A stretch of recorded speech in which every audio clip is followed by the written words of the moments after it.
Hi, hey YouTube, what's up, man? It's Joe D. How you doing today, man? It's Black Friday, and I figured since I had a few days off here, I figured we'd go ahead and squeeze in a show here on Black Friday. Since I couldn't have a show this past Tuesday, I had to cancel it. I just worked too many hours that day. I just didn't want to push it. So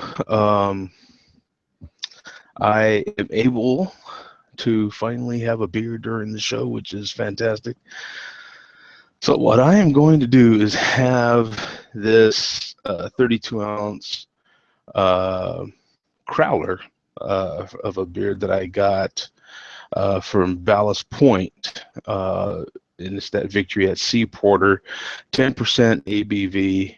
And we'll see how it turned out, right? We'll see if you can age these things for any amount of time, because I did this, heck, in another day or two, it'll be 3 months ago. So we'll see how long these things last, right? I didn't think it was that long, but it was already that long. I looked at my video and I was like, ah! I didn't realize it was that long. So in any case, I'll wait just a few more minutes for that, because I did just take that right out of the fridge just 5 minutes ago. So let me let that get to temperature here a little bit more. Let that get to room temperature just a little more. You still want it chilled, but so here I'll show you what um, uh, this Ballast Point beer looks like. Let me share the screen here, and then you can see it. It's the from Ballast Point Brewing, right over there. What are they at? San Diego, and pretty sure they're in San Diego, right? Yeah, I think so. But in any case, this is their big porter, 10% ABV, in limited quantities. This is from their limited series. Up here you can see year-round limited, homework series, date stamp guide, to let you know how their stamp guide works. But it's their, let me see, our Victory at Sea Imperial Porter is a bold, smooth brew with just the right amount of sweetness. We infuse this robust porter with vanilla and San Diego's own, there you go, right from San Diego, Cafe, what is that, Calabria coffee beans? Okay, so San Diego's coffee beans, right? The subtle roast notes and minimal acidity of the cold brewed coffee balances perfectly with the sweet caramel undertones of the malt, creating a winning combination for your palate. 10% ABV, as I said before, 60 IBUs. So it doesn't quite say when it's available. Of course, there's some of their others in that same limited series that they have, but it doesn't quite say the time period that it's available through. But here's some of my memorabilia from this past Sunday night's game with the Cardinals and the Bengals. The little program you can see there from the game. They hand these out, when you walk in the door, the gate rather. And then this is the freebie that they were giving away. It's one of those bandanas. You can wear it on your head, or a lot of people are doing different things with them during the game. So it's kind of cool. It's kind of people crack up because I'm not a Cardinal fan. I'm a diehard Rams fan, but I love the Rams so much that I get the Cardinal tickets so I can see the Rams once a year, and then I'll still go to some games, of course. But that's my deal. That's why I have the tickets, so I can go see the Rams. Some people think I'm nuts, but hey, I love football, man. You know what I'm saying? And it's great going to the games. It's awesome. It is so much fun. If you haven't been to a game, then at least go to one, check it out. For some people, it's just they'd rather just watch it on TV, and I completely understand the aggravation of the traffic jams and the parking, and sometimes the people that are sitting around you can be a little much.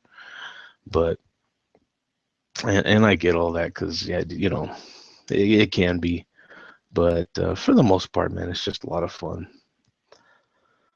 Uh, Again, let me wait on that beer just a minute. So I was wondering how everybody's Thanksgiving went. You know, it's how did your turkey day go? You know, how did that go? Good. Um, Wait, oh shoot, let me check on this. Hold on. Let's see.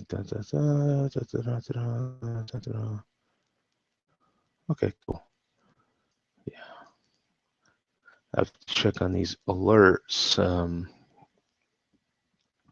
Sometimes people are trying to get in and they can't get in for some strange reason. So I got my Q&A up. So, and then of course today's like another holiday because it's Black Friday, and so a lot of people are making purchases and doing that.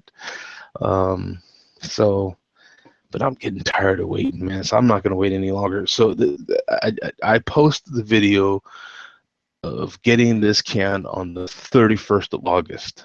So we will see. Oh, there's Bum.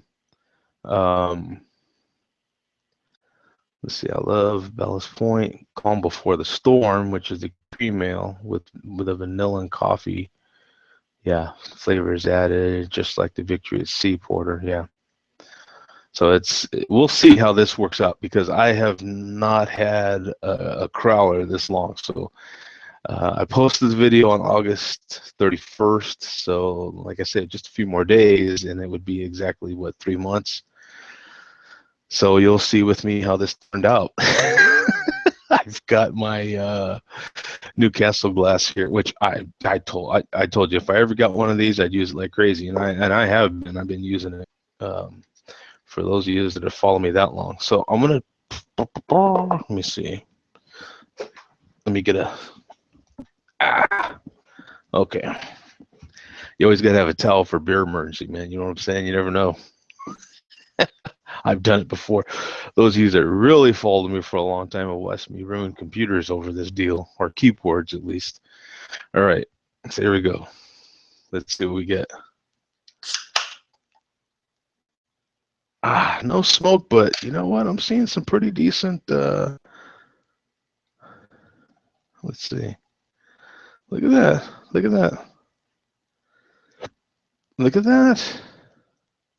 I poured it pretty aggressively, but look at that.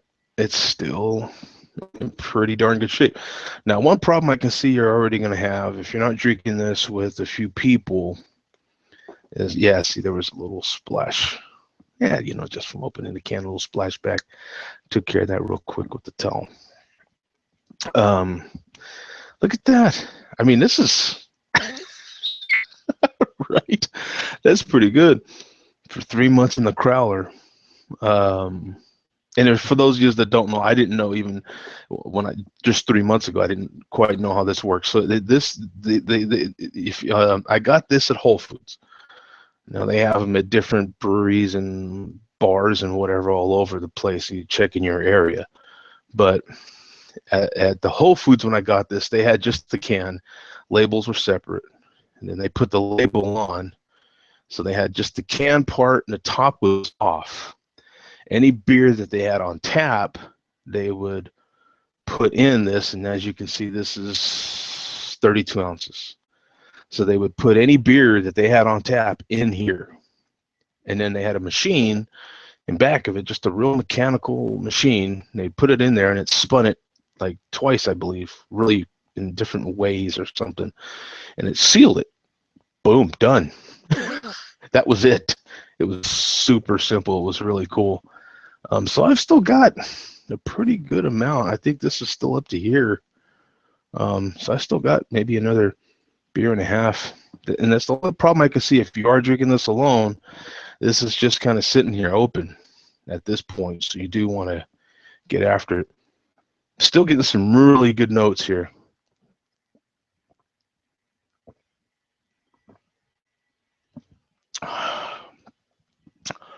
Oh, oh man, that is good. Oh, the chocolate, the coffee that is coming off of that is even better than I remember when I first got it. The creaminess of that head and everything. Mm. And I just got a comment earlier today.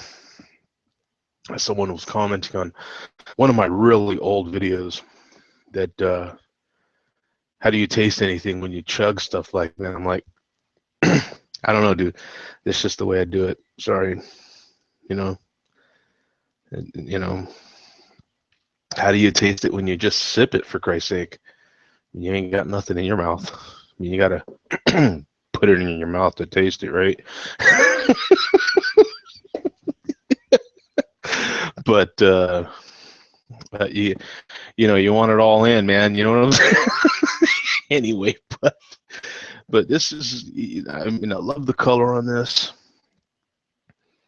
You're still getting a nice little, just a little bit of a hoppiness out of there, just a little bit.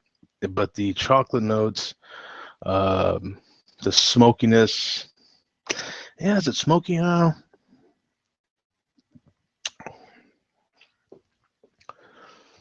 don't know that it's so smoky, but man, that is really good still. I mean, look at this, is the second pour coming out of here. 3 months, man. So I don't see why you couldn't age this as long as you would the beer that's bottled. So there you go. That's my first experience with any of these crowlers, and having a beer in the crowler that long. That was canned at Whole Foods. Hell, you can't beat that, man. I forget what I paid for that. I don't think canning was anything at Whole Foods. I don't think they charged me anything. I don't know, maybe $1 or so. I don't know that. I don't know that they charged me anything. I think they purely charged me just for the beer. Um, but I don't know. That's a great deal, because you definitely would not be able. No charge. You would not be able to keep that in a growler. I mean, if you had a flip top growler, you'd be able to keep it unopened. Maybe, what would you say? Maybe 2 weeks tops. I mean, 3 months, dude. That's pretty damn good. Cheers. You know. Mm. So, and like I say, some of it's calmed down. I do remember it being very, and but the second pour, I'm getting more of that now. I'm getting more of that bitterness. Let me see what the IBUs were again. Oops, what happened here? Something happened. What the hell? Do you guys get? Yeah, do you guys get that sometimes? Wow. Yeah, something's messing up here. Huh. Yeah, I don't know what's going on. Darn it. Huh.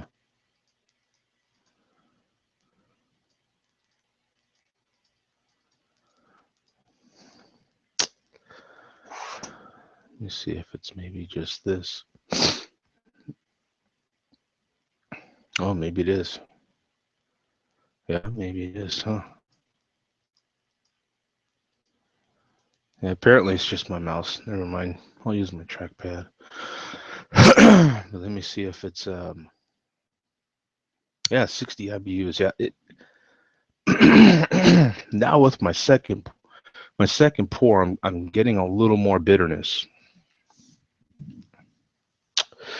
It's called a pulled pork sandwich for food pairings, chicken mole, or German chocolate cake.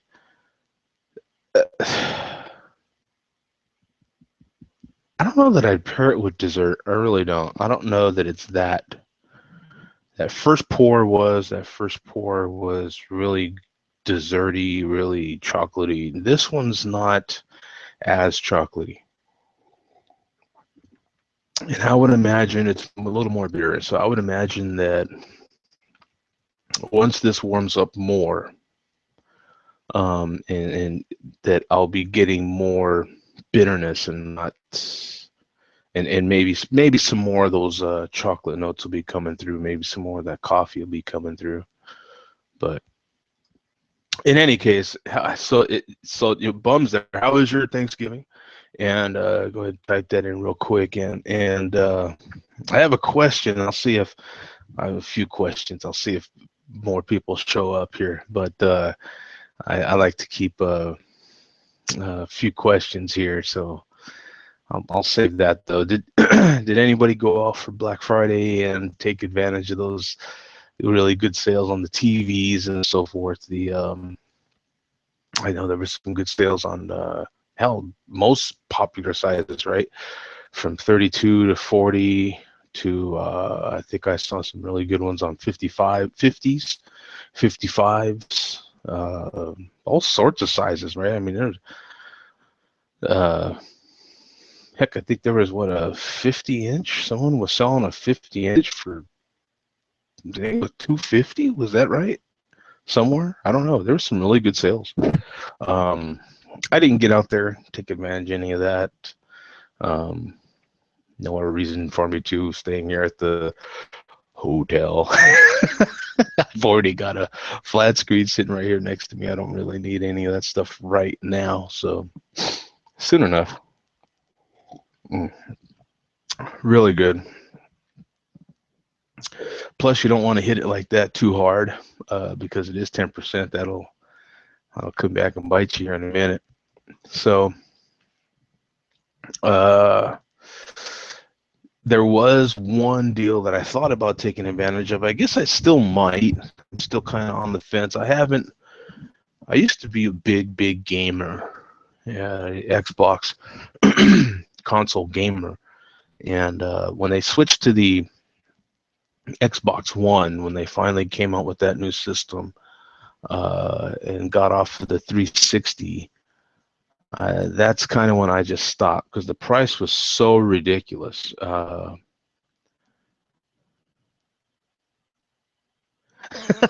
Yeah. Bump says he had an excellent but beer-free Thanksgiving.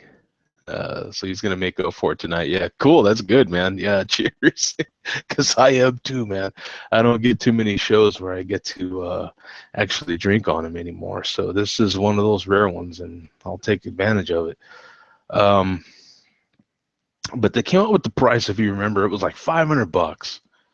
It was ridiculous. I just thought it was ridiculous, and I was already kind of, getting too busy to just sit around and game anyway because, as you know, I have my photography and I work a lot anyway at my regular job, and so I was doing a lot of photo shoots, and I just couldn't justify sitting around gaming. Um,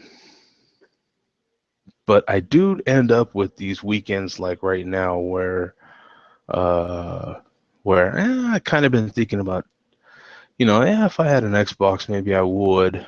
And I seen the system come down on some of those Black Friday sales to $299 with a game. And I did used to like Gears of War, and I guess this is a Gears of War pack. I'll have to have some of you guys comment on that 500 gig system, and let me know how that one works out for you guys, if that's a good system to get, and how much do you really rely on the internet for your um, for your gaming? Can you just play against the machine, against the game itself, or is it better to, well, of course it's a lot funner to, game against other people, but because the internet's pretty bad here, so that's what I'm getting at. Like, I still don't know if I could get one, if it would be worth it. But a few minutes here and there, and then because I used to really like Gears of War and Rainbow Six, And I think, if I'm not mistaken, I think I saw another Rainbow Six coming out, right, or something. Those Tom Clancy games, man, I really liked them a lot. So,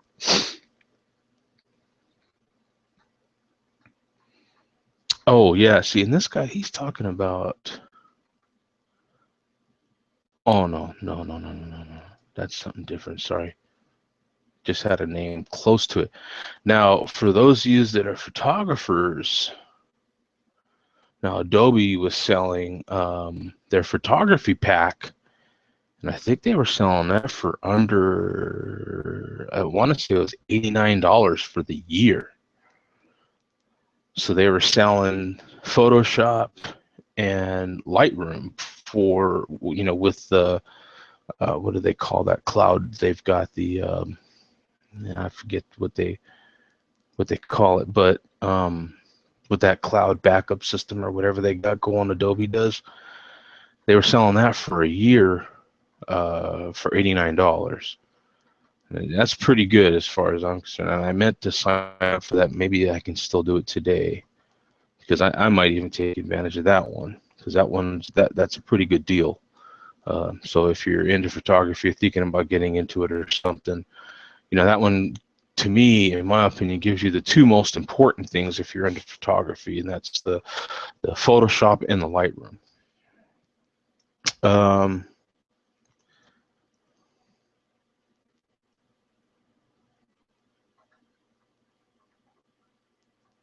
Oh, let's see. Yeah, he finally got the Sierra Nevada Norwal. Oh, I don't think I've had that one either. 10.2% Imperial Stout from Sierra Nevada.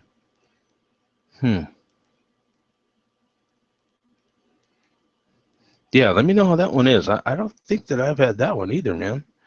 That'd be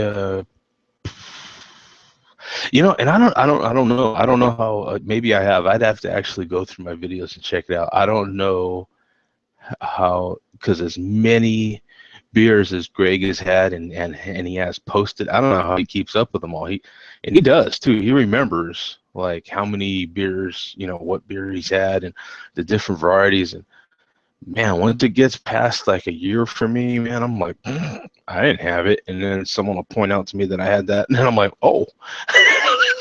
And I'd have to go back and watch my own video, because I don't have any idea if I even tried it or not. But I guess, in some cases I did. But that one I'm pretty sure I haven't.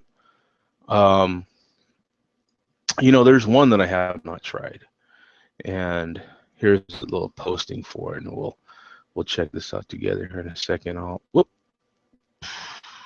That link is dead, so let me search for it real quick. Another interesting little story here. We'll search for it in a second.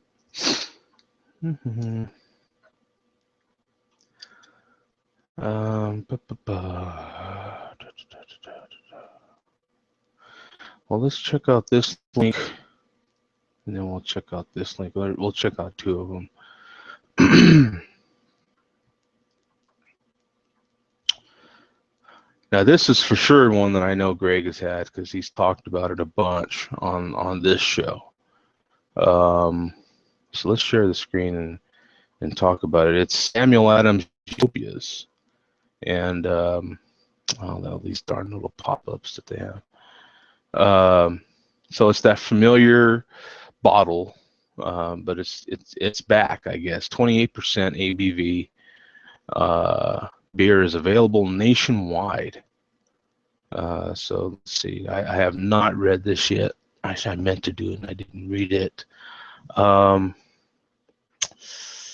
It's one of those beers, it's a rare Samuel Adams beer, and it's one of those that's kind of borderline beer or spirit, but it's still classified as a beer. And heck, I think that one might even be the highest one yet, isn't it? What was it again? 28? Yeah, 28% ABV.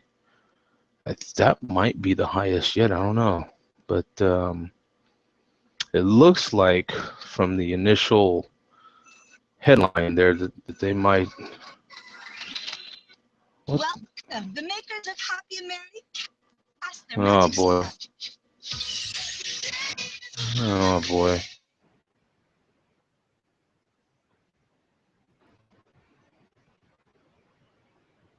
Um. Well, never mind. Whew. Here's the other link, and this one's right from Samuel. That was, I don't know if you guys could hear that, but oof, there's all kinds of Christmas music and stuff.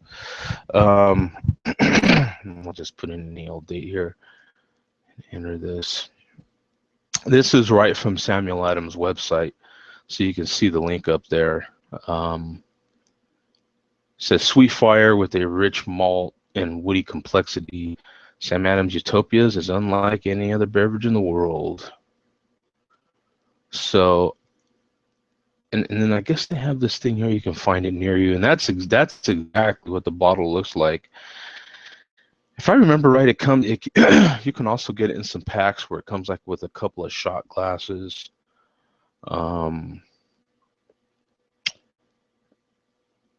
Yeah, see here on their website they have the alcohol by volume at 28%, and the by weight is 22%, and they have the IBUs at 25. And it's very limited. Now, I have not had it, and I think the only person I know for sure that has had it is Greg, and I think he's had it a few times, if I'm not mistaken. It's one of those that I would at least like to try, but I have not tried. Even if I were to get it as a shot or something in a bar, I would just like to try it. But getting back to this Norwal, said it was available last year too. Says he never saw that. This is Bum. That is, he's in the Q&A for those of you that are just watching. Says he never saw it anywhere until 2 days ago. He says excellent. So I'm gonna have to. I'm pretty sure I can find that one. It's from Sierra Nevada. That's the Norwal that he's talking about. I'm pretty sure I can find that. I just need to get down there and look. I saw that even Total Wine was having Black Friday sales, but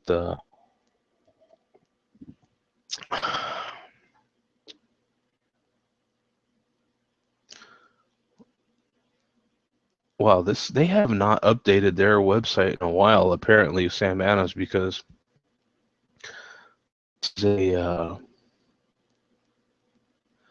very old post. Apparently, they have their their Twitter up here, and it says Utopias will be back in 2013. 15,000 bottles made in 2012 edition.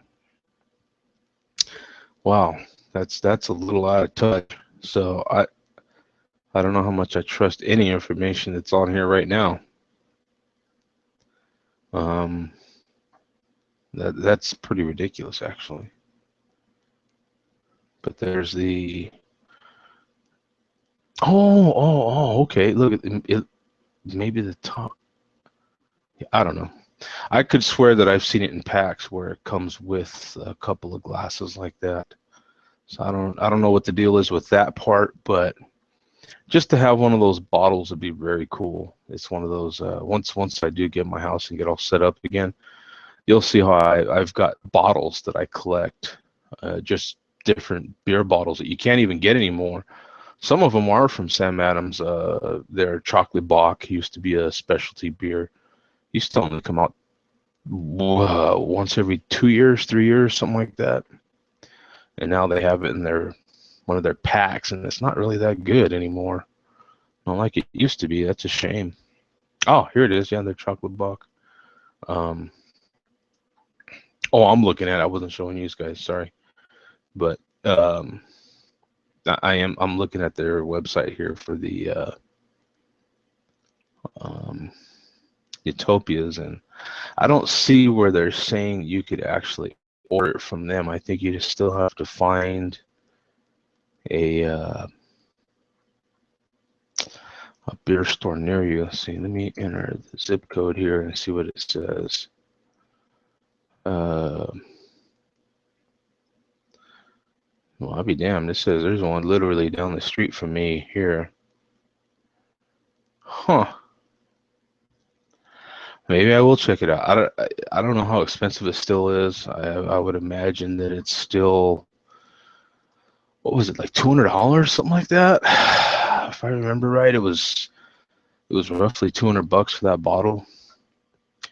I think that bottle's a fifth too, right? I don't think it's like a huge bottle. It's just shaped different. It's just kind of a specialty shaped bottle, if I remember right. Oh, here's another one too that I wanted to talk about. Yeah, we'll share the screen for this one too. This is one has, it's a goose with cactus in a can from Sierra Nevada. Speaking of Sierra Nevada, otra vez. Right? It's a goose style ale, right? And it's brewed with cactus and grapefruit, and that sounds pretty good to me. So remember back in the day when you said we'll see Ballast Point sell for $1 million before Sierra Nevada releases a goose style or goose. I don't know how you say. I'm gonna say goose style beer made with prickly pear and grapefruit, and packages it in a can. Put that prediction in the loss column, right? Otra vez will be available year-round beginning in January. So in case you are curious, it means another time, right? And I thought it meant alternative universe. So that's a beer. So it's not actually cactus, it's prickly pear is what he's saying. And prickly pear is it's actually that little red fruit at the top of the cactus, right? It's these little, you ever seen like this cactus and then you have those little red things at the top of the cactus? That's what it would actually be, that would be the prickly pear. And if you've ever had one, it's really sweet. They're full of seeds. They're really sweet. So that with grapefruit would be an interesting pairing. I don't know. I don't know how you would taste that. I don't know how you would tell that was in there. You know what I'm saying? I don't know, because prickly pear kind of tastes like what? What is it? Is it like a kiwi or something? And you ever had prickly pear, Bum? I don't know if you. I don't know, man. It's been a while, and I've only had it twice. Let's see.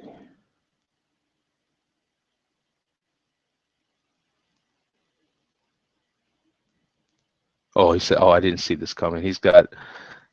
Bum says he's been saving Sam Adams bottles for decades. He says once he got a new computer webcam. Oh, then I'll show you what he's been. Oh, yeah, because I'm a. So in other words, he's a beer bottle collecting or beer collecting psycho like I am. I collect all sorts of stuff. I have tons of beer glasses. I have tons of bottles. I have tons of beer. And we'll see how a lot of that beer made it, because it has been through some ungodly storage. So we'll see how it made it. Once I finally get settled in, we'll start cracking some of those bad boys open. And seeing how they did. That'll be interesting. But I don't know. I imagine this Otra Vez will be good from Sierra Nevada, and we'll definitely look for it in January. And it says it'll be year-round, so it should be a beer that's available anywhere. But I'm kind of curious about that one. That one I would imagine you would taste more of the grapefruit, and if anything, the sweetness will come from the prickly pear, I would imagine. I'd imagine there'd be a smoothness or something that would come from that cactus fruit. So we'll see. That gives us something else to look forward to from Sierra Nevada. So if you can find Norwal in your area, the 10.2% Imperial Stout, or come January, uh, the Ultra Vest, we'll see, man. We'll have something to. Hey, what's up, man? How you doing? What's going on, man? What's your name? I know it's not Earth. It is Earth. Is it actually Earth? Is your real name Earth? Well, my government name's Michael, so. Oh, okay. So, but I go by Earth. You go by Earth. That's fine. That's perfectly fine. I've been trying to get on here for a long time, man. I emailed you.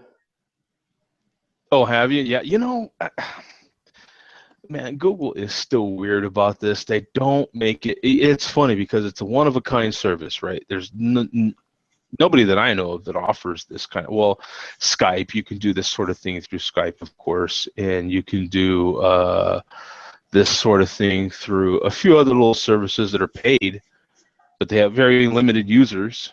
And Google's the only one that I know that's completely free. You can do this all day long, and record it and send it right to your YouTube is what I'm saying. Right. But they don't make it easy to just join in. Still, it is pretty tough. I've been having a heck of a time trying to get on here, man. I try to post the link in every show.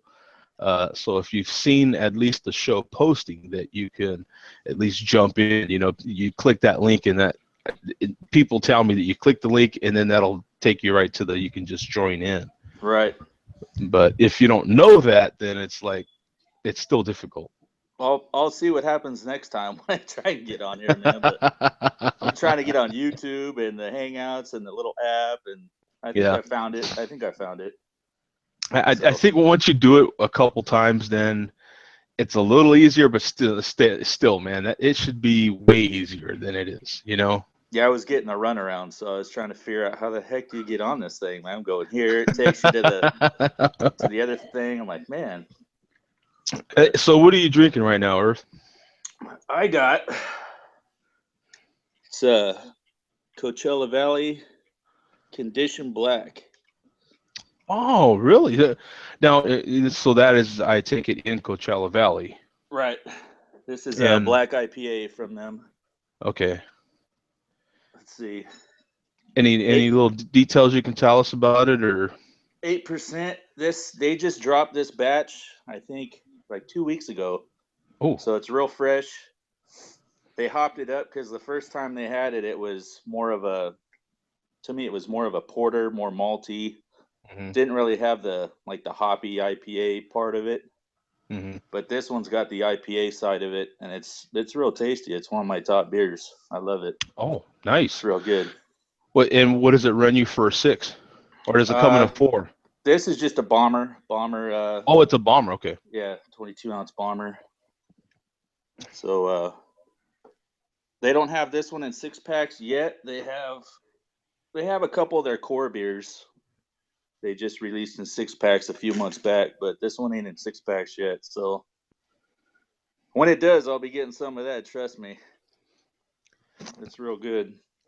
Well, I don't know if you've seen me do this, but this crowler I had canned 3 months ago, and this is my third pour out of this can, and look at that. I mean, it's pouring fantastic. I'm shocked. I'm surprised. It's been open this whole show, and that's my third pour out of it. Look at that bad boy. That's awesome. It's an awesome beer. Yeah. Did you see what beer it was too? It was the Victory at Sea. Right. I mean, actually, you commented on my Untappd check-in to that one time. Oh, okay, cool. So, that's a good beer. Yeah. Love that beer. It is. It's really good.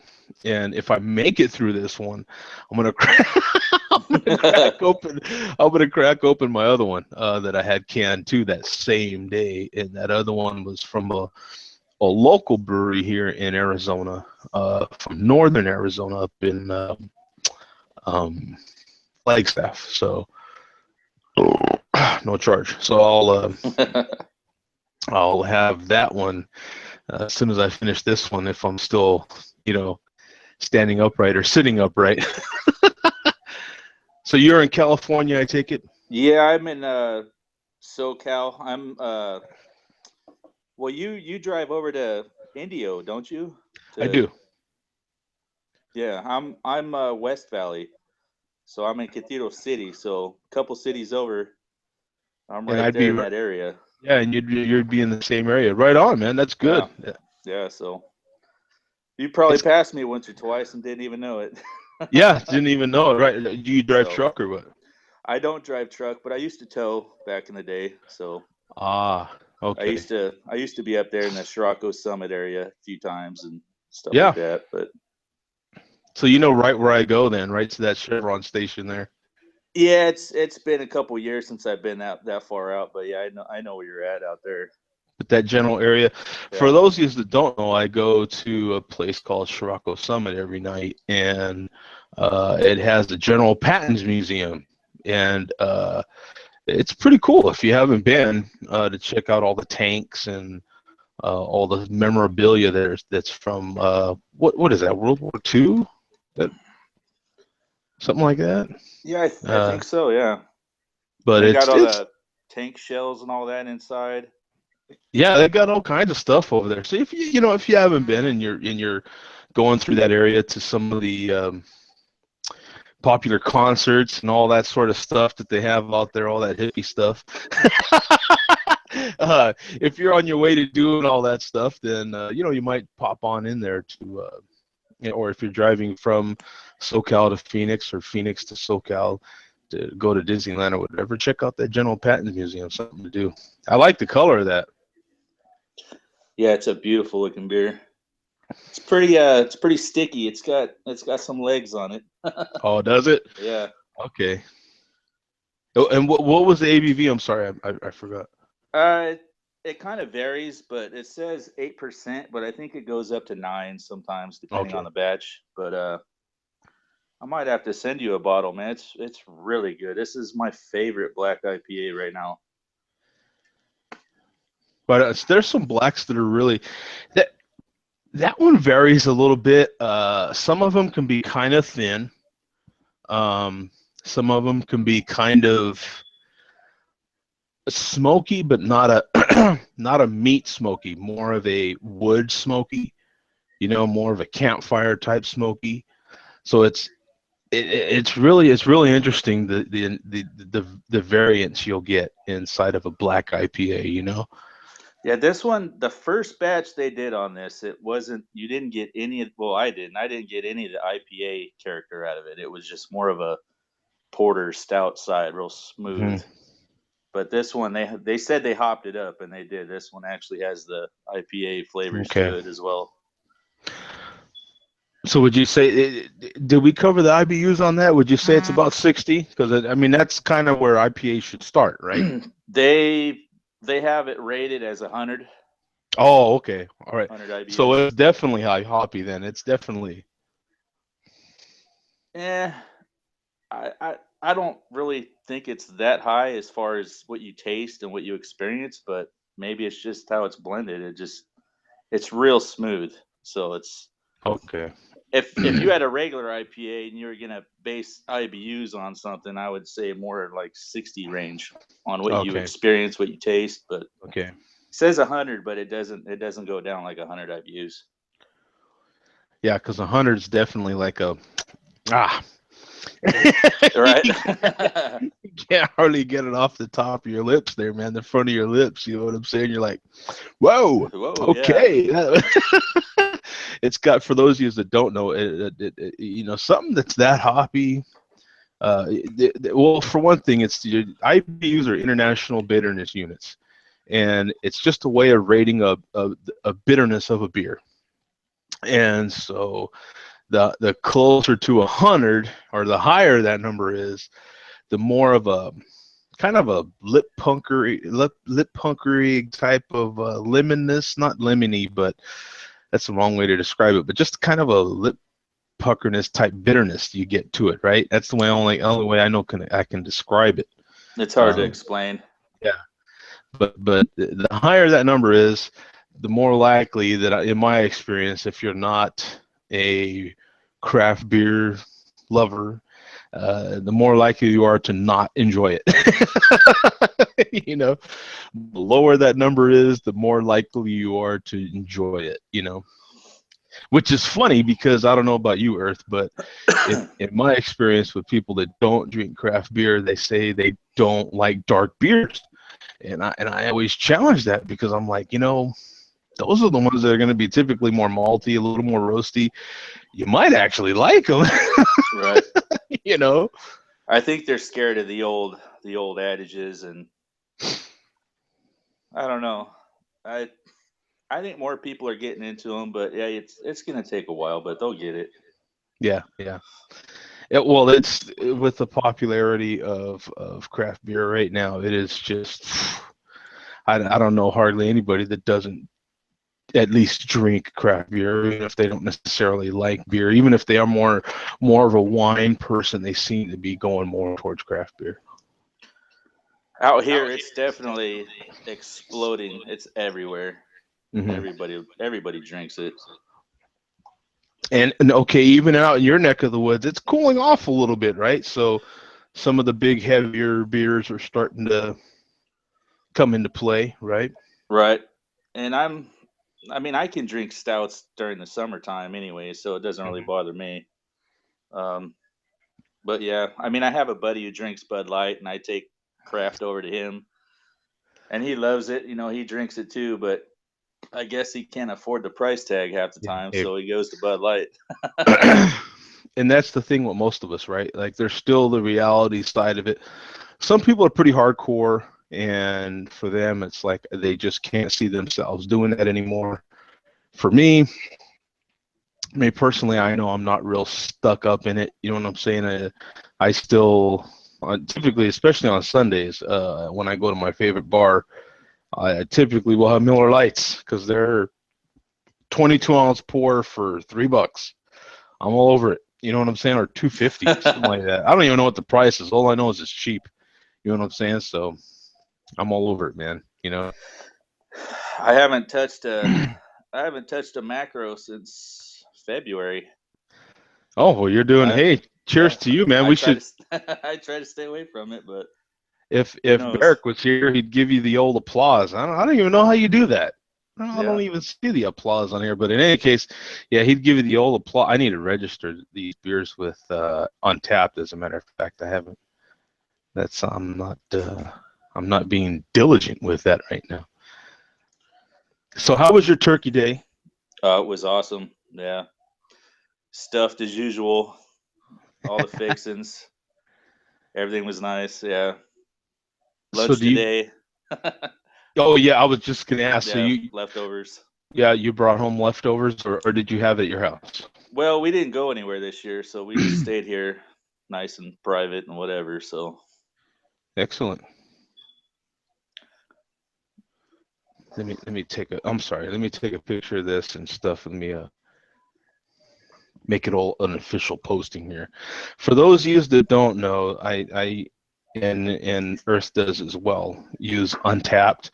It's a beer social app, and it just allows you to be, if you're a craft beer drinker, even if you're not a craft beer drinker, even if all you like is the most popular, best premium adult beverage on the planet, Limerita, you can Lime Marita. still get in on Untapped, right?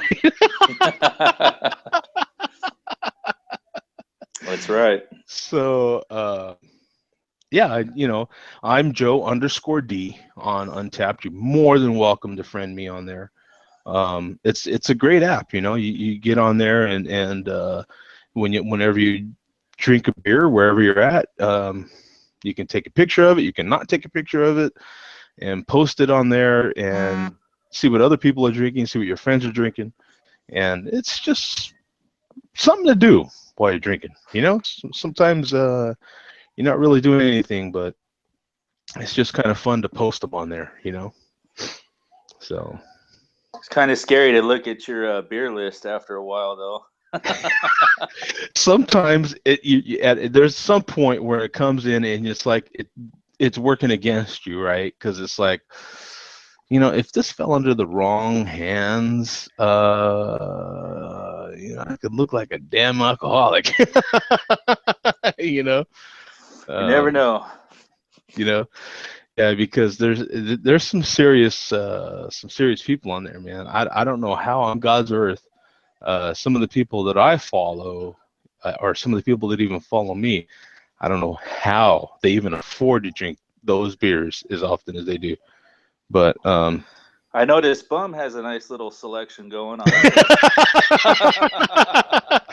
Hey, Bum is awesome, man. Bum sends me email, and all you guys are welcome to email me too. My email is jodreviews@gmail.com. He will email me different memorabilia, since he knows I love sports, and sports and beer go hand in hand. They just do. And he'll send like really vintage stuff from baseball, old football, beer memorabilia, and it's just incredible. It's pretty cool, and a lot of that stuff is from, of course, big beer. It's macro stuff, but that's still part of our beer history, and so it's pretty cool to see some of that stuff, from the 40s and even beyond. You're right about that. But it is pretty cool, especially I love sports, so old baseball stuff, old football stuff.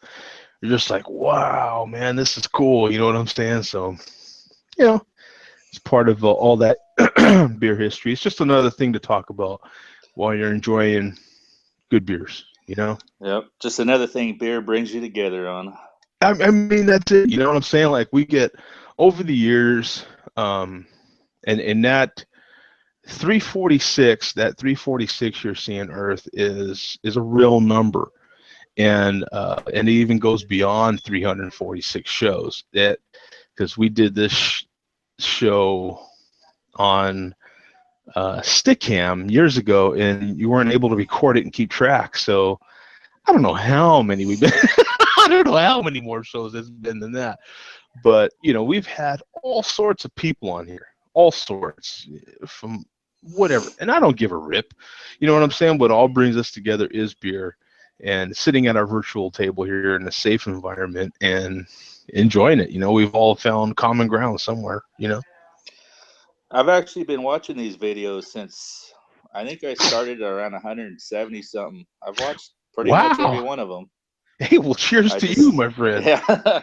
Wow. That's how I know you guys. I've been watching you guys for a couple years now. So you were actually watching when we made the Share beer. Were you watching then? I started watching right before everybody made that batch of beer. Oh, okay. Zach and everybody made their own batch. Like 220, 225-ish. Yeah. I think is when that went down, somewhere in there. Yeah, that was a lot of fun. A little bit before that. That was some of the really, really good times that we had here on this show. We had what was when it? It was a full house with AJ and everybody. Yeah, that was definitely another. We've had many shifts in the show, and that was definitely another shift in the show, is when we had AJ and Greg and all those guys come in, and that was part of the actually the Google Plus shift. Really, that was the first big round of Google Plus guys that we had. Really, really crafty guys, and really guys that could really homebrew, and so yeah, we just I think it was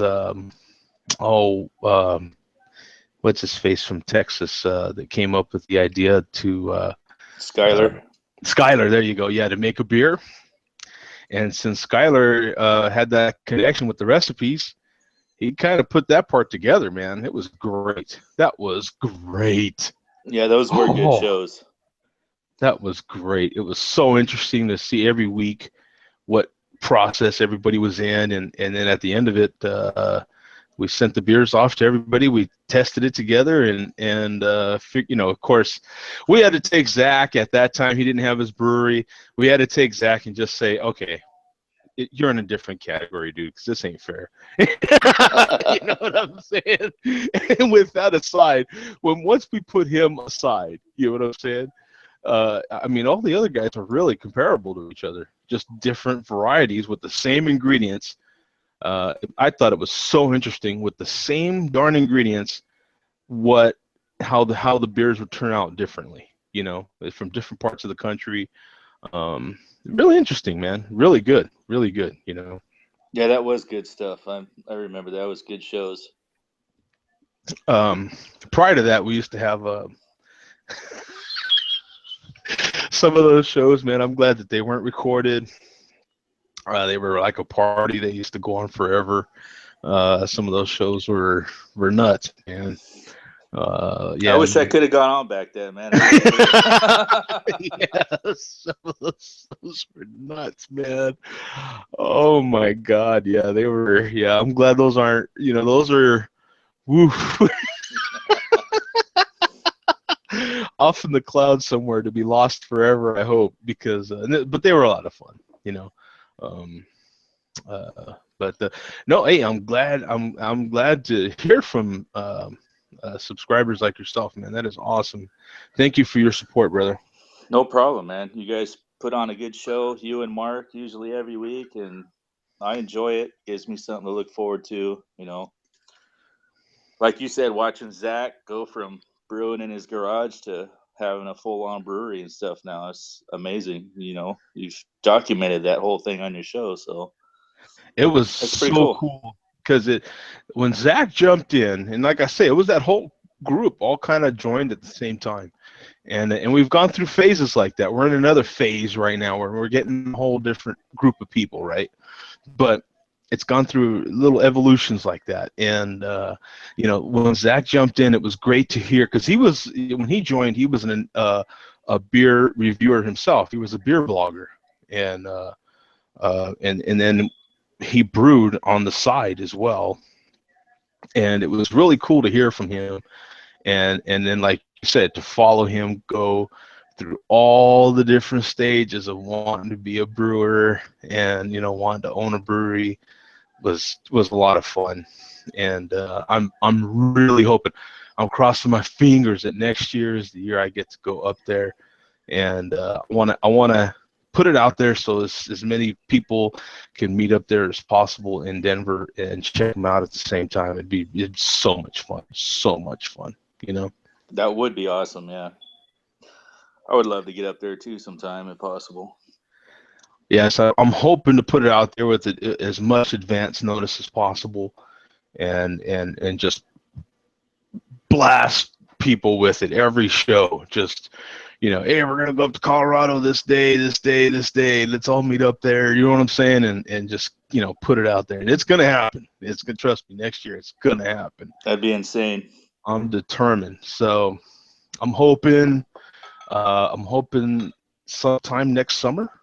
You know, I don't want to go up there during GABF, believe it or not. I would rather avoid that mess. you know, Yeah, just you wouldn't really be able to make it how you want to make it through that, I don't think. yeah. I think it would just be too big time for our little group. So Right. I think if we headed up there in the summer, pre GABF, then it would be pretty cool. It'd be a lot of fun. Hell yeah, that'd be a lot of fun. And I have to definitely do something like that includes Mark, my online bestie, of course, because Mark's been through it with thick and thin. He's like my Ed McMahon. He's on vacation right now, so I of course did not expect him to join in. But well, of course, the only reason I'm here is usually when you do the show, I'm at work still. So Right. this was a perfect opportunity for me to jump in here. Yeah, and I was hoping that we could get some West Coast people in here for once, because I know that is a challenge for people in California. They're either still at work. If you work kind of normal hours, you're probably still at work, or on the commute or something. It just don't quite work out. So I was hoping, well, it works out for me because I finally get to have a damn beer. I'm not like on my way to work, so I'm like, yeah, we'll just do a show Friday. So I canceled Tuesday's show. I had worked 14 hours, man. I was like beat. I was like, oh yeah, it ain't happening, Chief. And so I was like, yeah, I ain't gonna push it. For what? I'll just cancel it. We'll do it. I was pretty sure I could do a show Friday today. So I'm like, yeah, let's just do it then, man. It'll be more relaxed, and heck, I'm in no particular hurry right now. You know what I'm saying? It's already after 6, so I got nowhere to go, so it's up to you, man. I got more in the fridge. Yeah, I'm gonna get through this. This is the last of this Ballast Point, and then I want to at least crack open that other one, have another glass, and then we might conclude it. But did you? I'm pretty sure you were on there when I was talking about that Otra Vez. What do you think about that from Sierra Nevada? I haven't really checked that one out. I caught it, and I was still trying to get on here, I think, when you showed that. Oh, okay. Let me post the link for you in the chat, and then you can check that out. Now that you're in here, you can see the chat actually. So I posted that in there. You can check the link out in the chat. There's not really much information on it in that article that I'm looking at. It's from AppalachianBeer.com. It's their blog.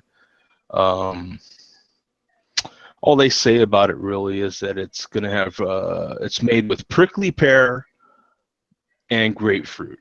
And it's supposed to be year-round starting in January. So, and have you had prickly pear, Earth? I have not, no. So prickly pear is that little red fruit that's at the top of the cactus. And I've had it twice. It has been some time.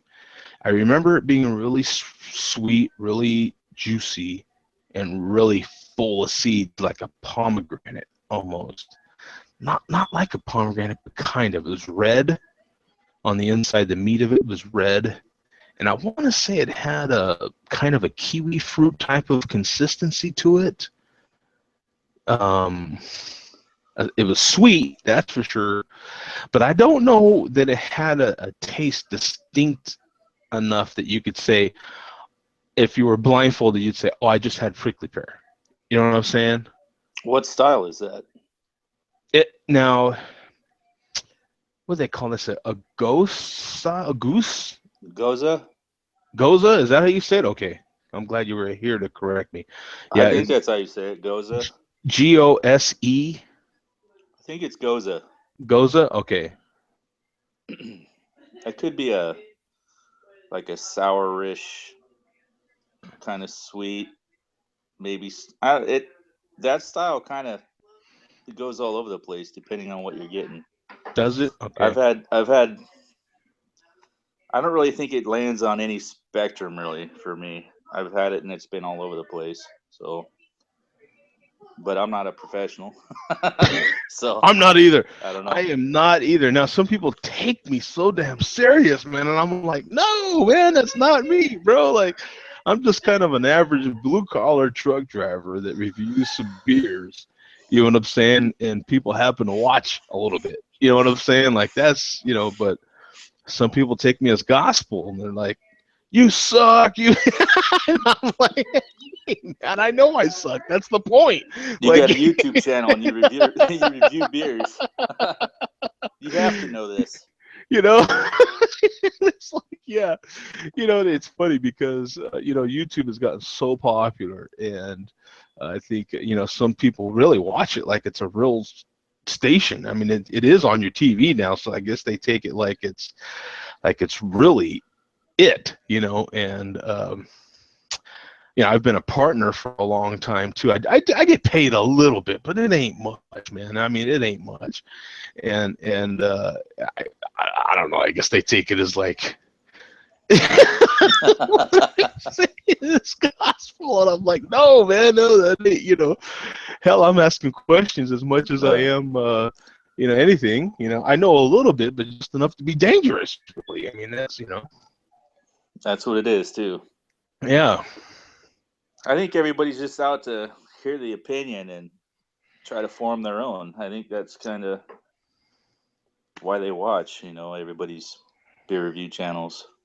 I would like to taste this. I'm looking forward to tasting that. It looks like a a golden lager, a light lager.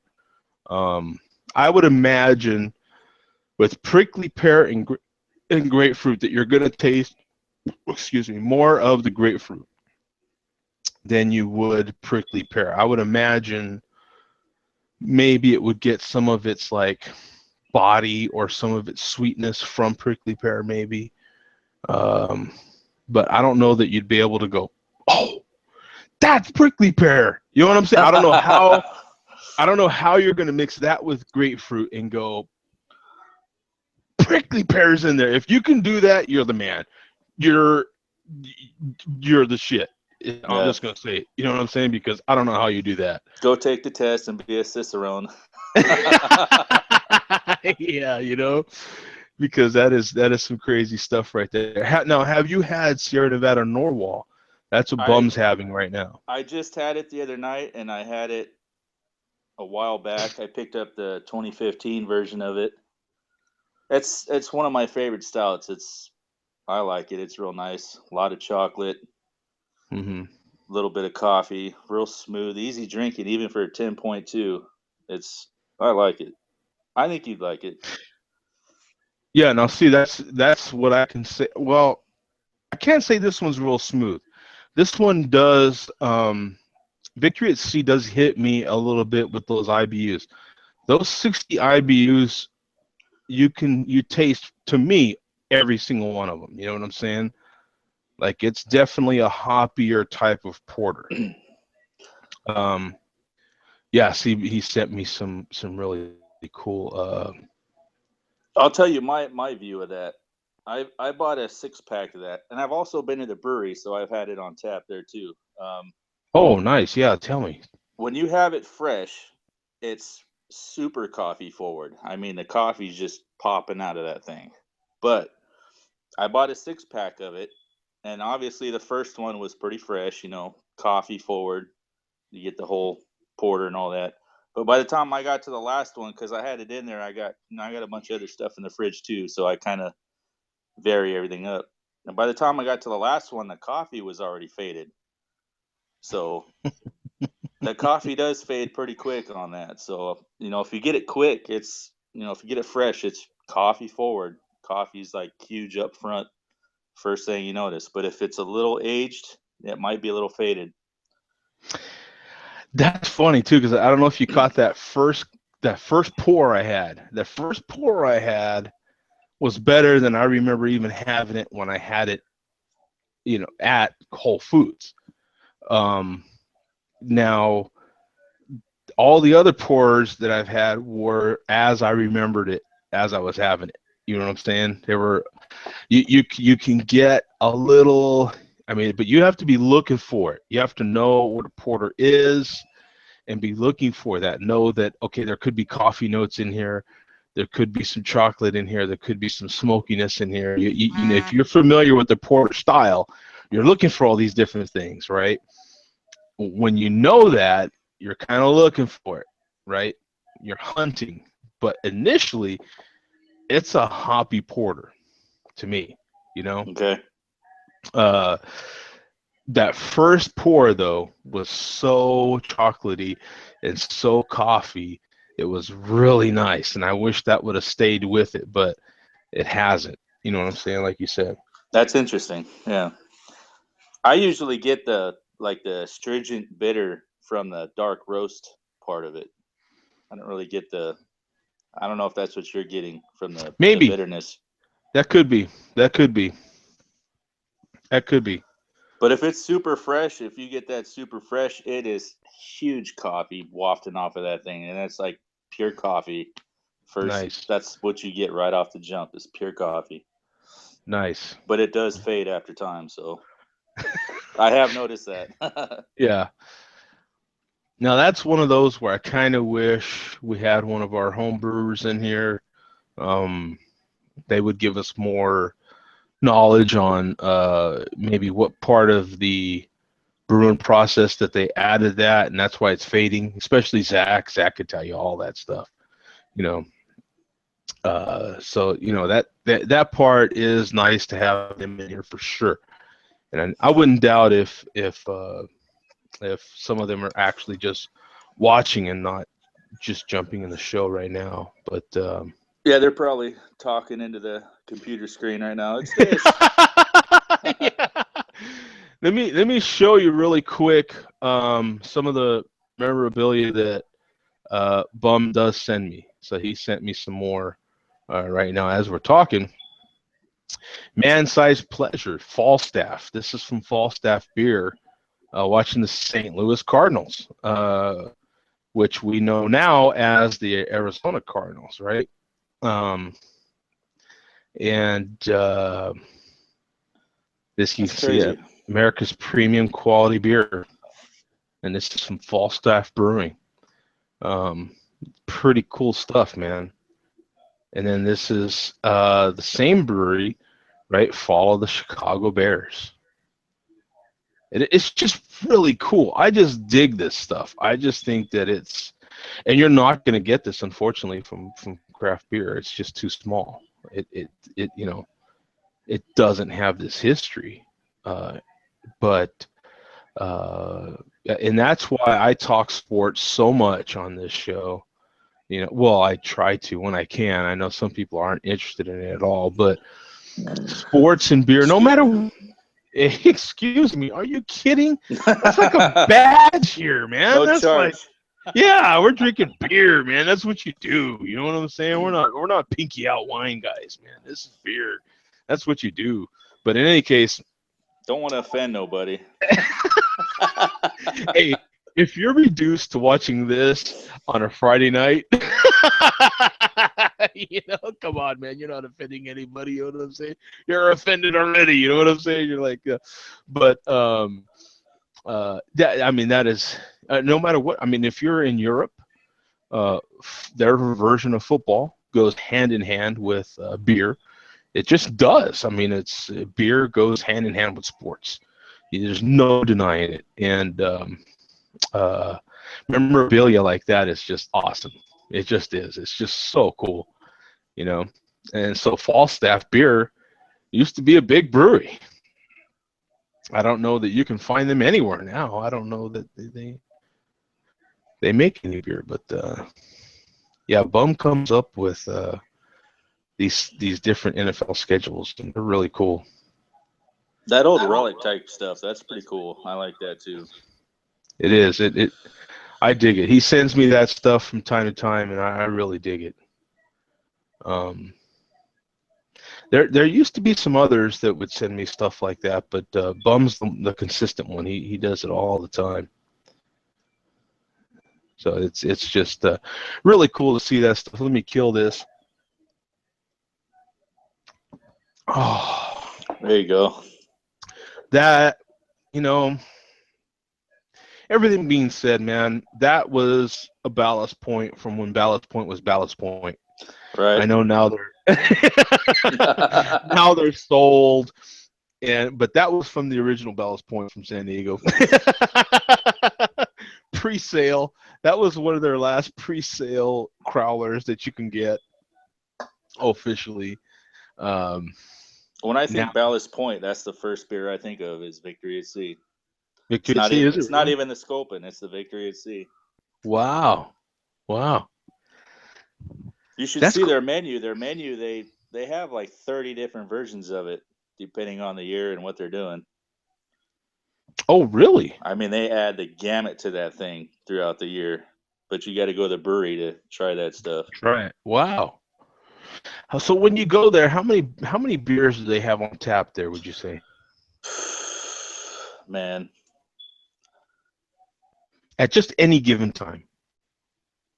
as far as the taps they got, I don't know. It's crazy. I could send you a picture. I got a picture right there at the bar, and they got the whole place is loaded with taps. I couldn't even give it a number. I have no idea. But and that's just the main location. They have 3-4 locations down there, so that place is popping.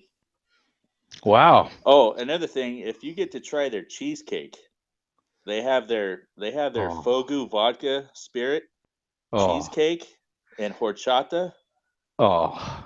See, hands above the table. Best thing ever. Hands above the table. I swear to God. If you ever get a chance to try their cheesecake, you have to try their cheesecake. I swear to God. It's the best stuff ever. Wow. Yeah. Let's see. Now, I don't even know where to go with that. See, that's cheesecake. Cheesecake to a fat guy is like, I don't know. It's like I don't know what it's better than gold, right? It's you're like cheesecake and like angels fly and stuff, right? Yeah, you see the glow? You see the yeah. Yeah, you're like cheesecake. Oh, I didn't hear anything else after that. It was just like cheesecake. Oh. If I wasn't afraid of getting kicked off here, I'd put a picture up right now. I'd show you.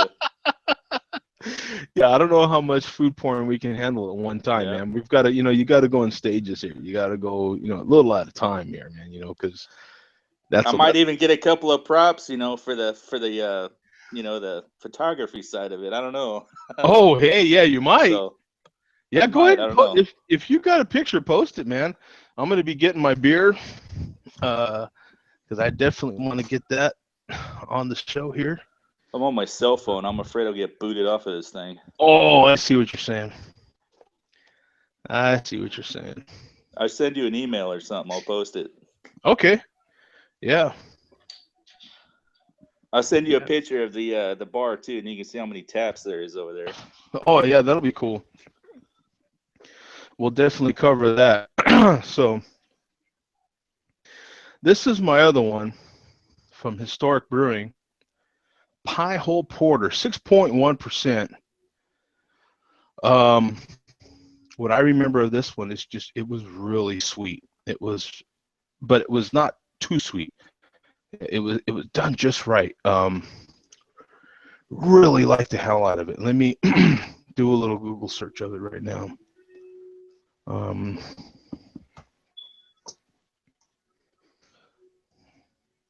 Who's that by? Like I say, Historic Brewing. Historic? Yeah, and darn it, man, for some reason my mouse is messing up here. I gotta try that crowler. That's a good thing. There it goes. Let me see.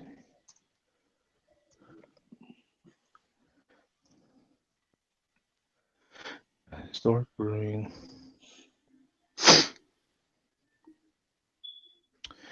They're out of Flagstaff, and this is their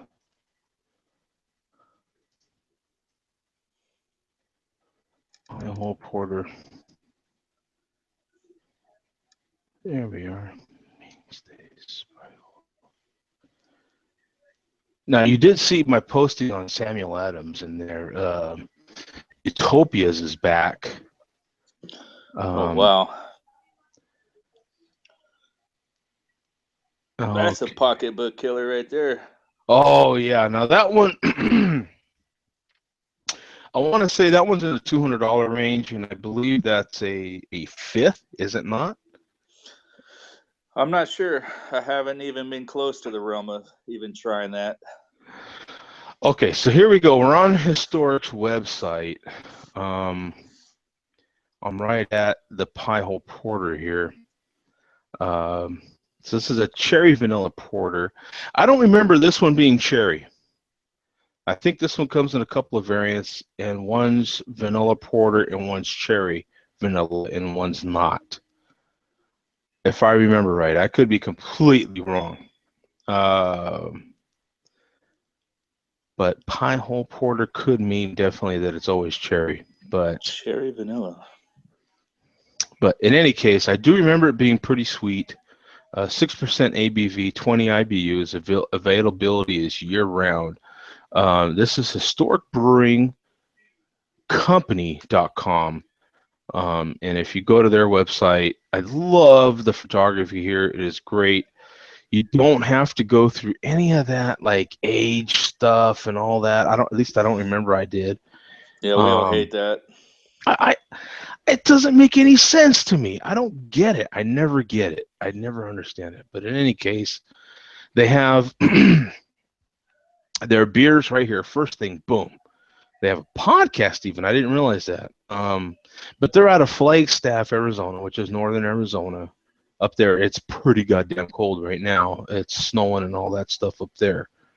But their pie hole porter is what's pretty popular from them, and it is very good. So we're going to see. This is from the same date. This crowler was canned. 32-ounce crowler was canned, and I guess I should get another glass. Let me get another glass. I'm curious to see what you think about that. Let me get another glass. Now I can already tell you that I loved it at the brewery. I mean, not the brewery, but at the Whole Foods. The Whole Foods over here, I'm sure Whole Foods in California are the same too. Whole Foods over here, some of them, not all of them, have bars. And I mean, I think they're great. I think they're wonderful. I mean, they have so many good craft beers on tap. They'll nitro any beer they have on tap, and they'll crowler any beer they have on tap. I didn't bother to ask them if they'll nitro and crowler the beers. You know what I'm saying? But I don't know. You will next time. I will next time, but I don't know how they could. You know what I'm saying? But maybe they'll have an ability to do that. I don't know. That crowler thing, I like that ability. That's pretty good. This is so cool. I mean, this one's empty now, but 32-ounce can. I mean, you're not going to crack it open till you're ready, and it's a can. Now, I mean, I could just smash it down to nothing, and I don't know, man. I didn't have to head straight home like I would a growler when I picked it up. You know what I'm saying? I just thought it was great, and now I know that I could definitely age it because of that other one. So we'll see how this one holds up. If this one holds up the way that I remember it, then it's a for sure, right? I mean, you can age these things. I mean, got to get your towel, man. You never know. Bear emergency. When you're around your computer, you never know, man. You know. Let me see. Here we go. Crack this sucker open. Ooh, man, nice and foamy. Not a lot of smoke, but foam came out of the can the same way it did with that other beer. Kind of had to pour this first one aggressively just because of the way the can hits the glass. But look at that, man. Come on.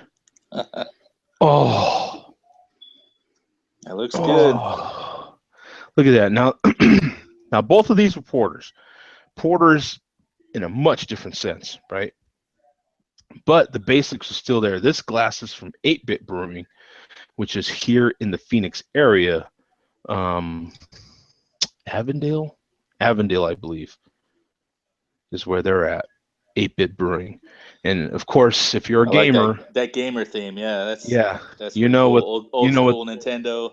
Exactly, you know what they're all about, and it's really cool because all their taps are actually and they're pretty specific too. They're like, we can't use actual Nintendo tap deals. What do you call the tap deals? tap heads. I don't know what you call them, but the handle. yeah, the controller. But they can't use the controller, so they made their own controller that looks goddamn identical to the old Nintendo one, and so that's what they use for their tap handles. It's really cool. It's really that is cool. I have seen posts of that. That is pretty cool. It's their mom and pop brewery, literally. He's back there brewing. She's serving up the beers. It doesn't get more Americana than that, right? That's like America right there, you know. But in any case, moving forward here, this is the beer. Oh my God, it smells good. It's a little malty.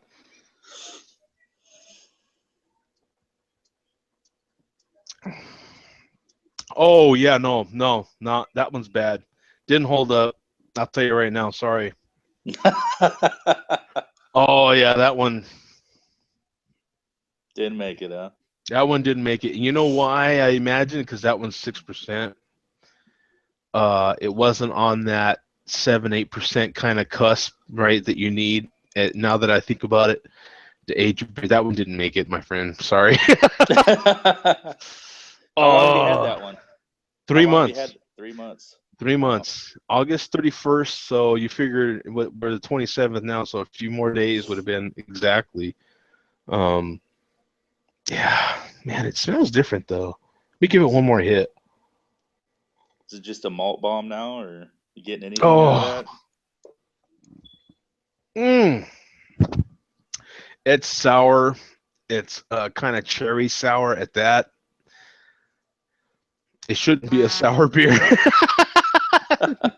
That should not be sour. No, that one didn't make it.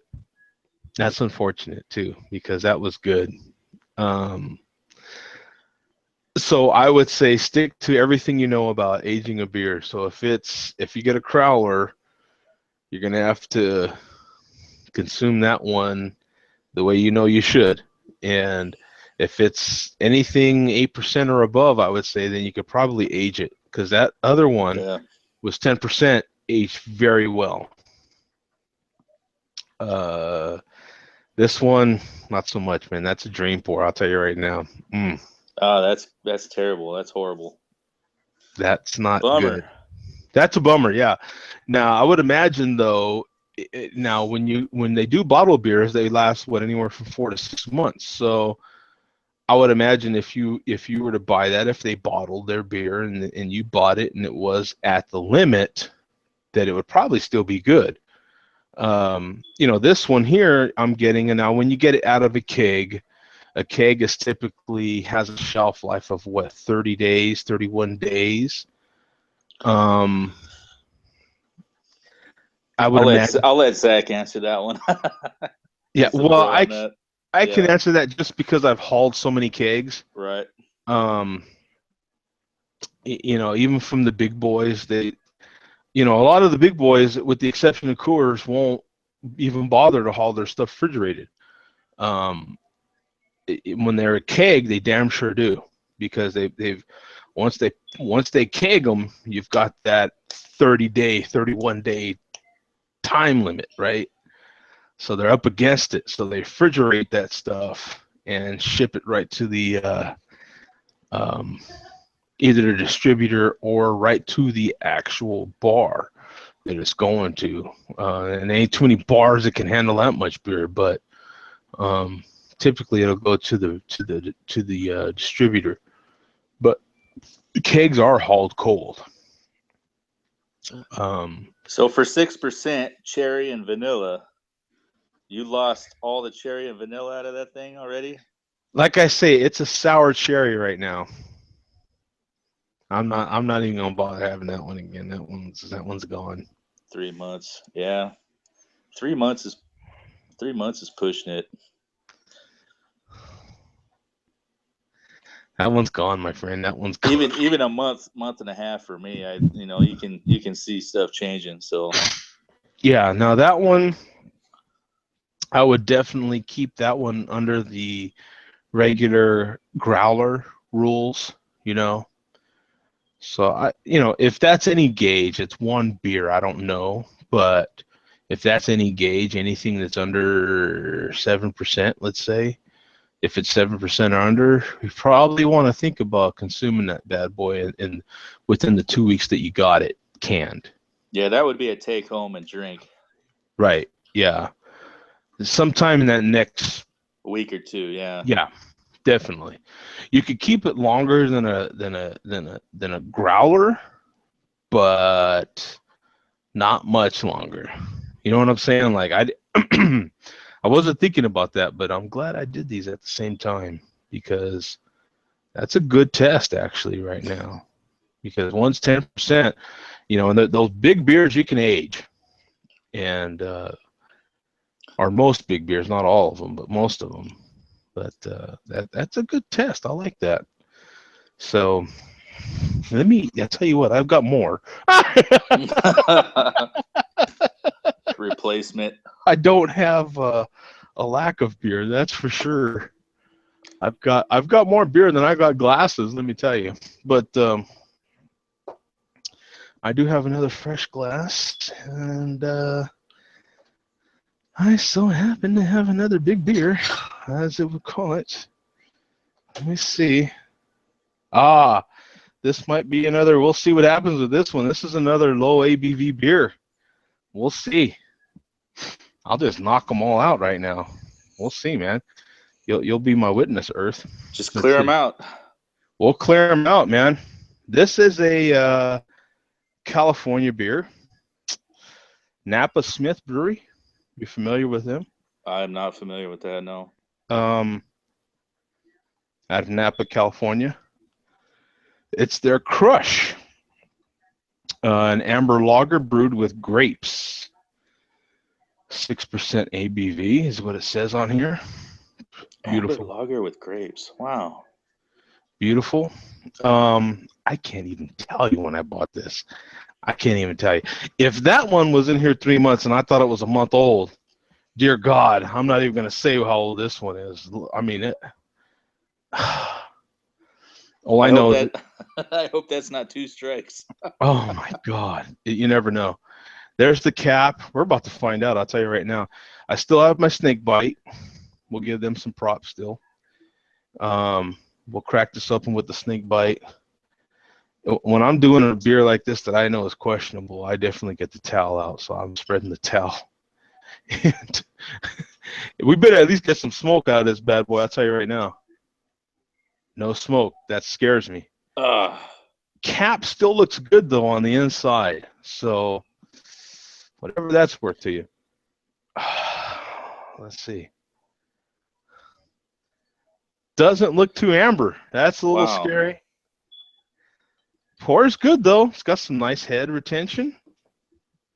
Look at that. It's got some nice head. Very good carbonation. Look at that. I would imagine it's got a good color for lager though, it looks like. It does. It's supposed to be an amber lager. This more looks amber-ish, but the carbonation's freaking excellent out of this thing. It does have that malty smell, that malty kind of liquid bready smell, but it scares me a little bit because it does have that same smell as the other one did, like it's past its prime. So we'll see, man. There's only one way to find out.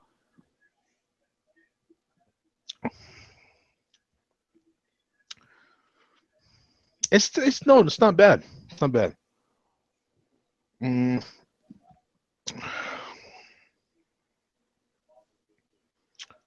I don't know if it's the way they would want you to sample it. God, I wish I could find a date on here anywhere. This is what drives Greg nuts. That drives me nuts. The date. Yeah, I can't find a date on here anywhere. Unfortunately. That would really help out right now. But in any case, yeah, because you have no idea. I really don't. I have no idea when I bought it. That plus the time you held on to it. Who knows? Right. Yeah, because it could be. I mean, I bought it. Let's say if it was even 6 months ago. I mean, but I could have bought it near the middle or the end of its lifeline anyway, and then I held on to it another 6 months. So it's hard to give a good evaluation of where this beer is at. It's brewed with grapes. Let me just go by what's on the bottle here. Here's a brew in tribute to the grape harvest here in Napa Valley, in keeping with the Bavarian tradition of Oktoberfest, which is where I was at. I was in Bavaria in Germany. This amber lager is made with traditional malts. Since we are in the wine country, we also added a small amount of grapes to each batch. The resulting brew is balanced and complex. So gather your friends and share a toast to the bounty which nature so generously provides us every year. And you can taste some grape in there. You really can. If you know, I'm not a big wine guy, but you definitely can taste some grape in there. Interesting. There's you definitely can. I'll give it that. You definitely can. There's that little, and I'm not a wine guy, so I don't know how to break that part down, but there is that like grapiness to it. You know what I'm saying? That like kind of slightly wineness to it. And it's very carbonated. I don't know if you can see those champagne bubbles going in there, but I it can't, is. but I see a little cloudiness. Maybe that's That might be it, because it just it them is streaming up. those really small little wine champagne bubbles. I mean, it is just carbonated to the hills, man. It's I gotta imagine that's the wine in it. That's the grapes.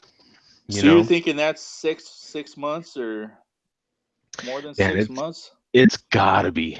I mean, So it is minimum. I would imagine minimum 6 months, because this has been in my fridge for a long time. A and long time. what's the ABV on that? 6. 6.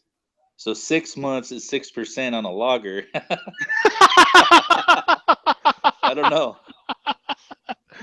But it's Yeah. still not bad. I mean, when you look at that carbonation coming off of that thing, and it's even still got a thin head since I poured it.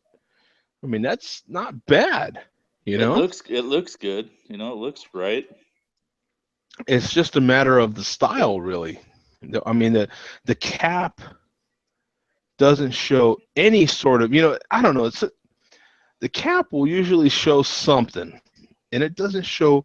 I stored it properly in the fridge. It was like this, standing upright the whole time.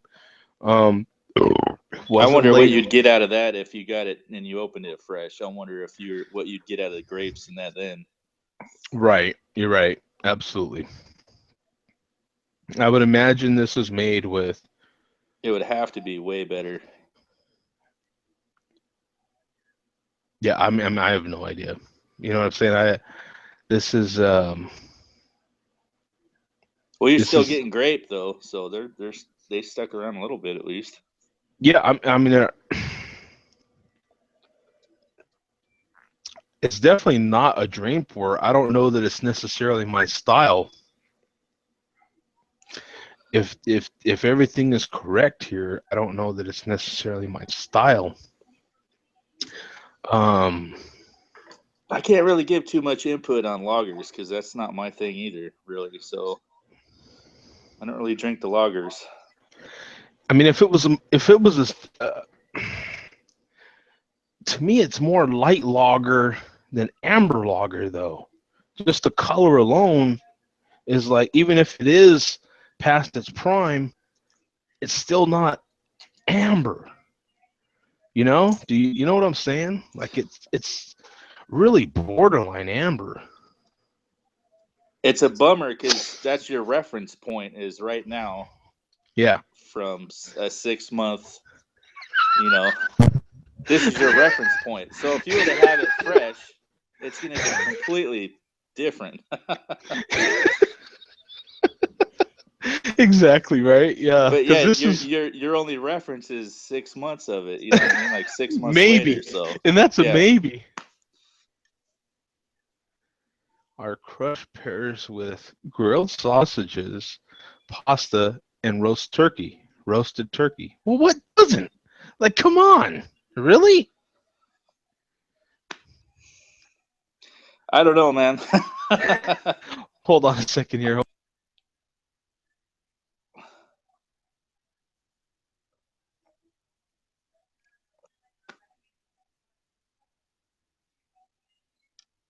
What do you think, Bum? You probably know a little bit more than me on that one.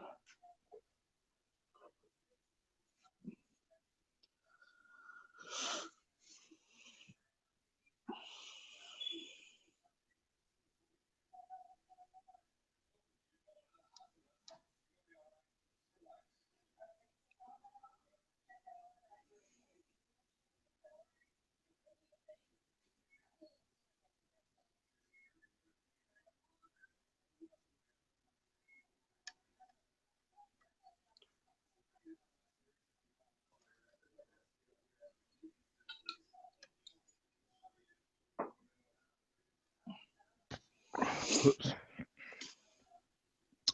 Yeah, this is an interesting one. Let me see if I run a search on it, what we end up getting, because this is an interesting one. Now, this is Napa Smith.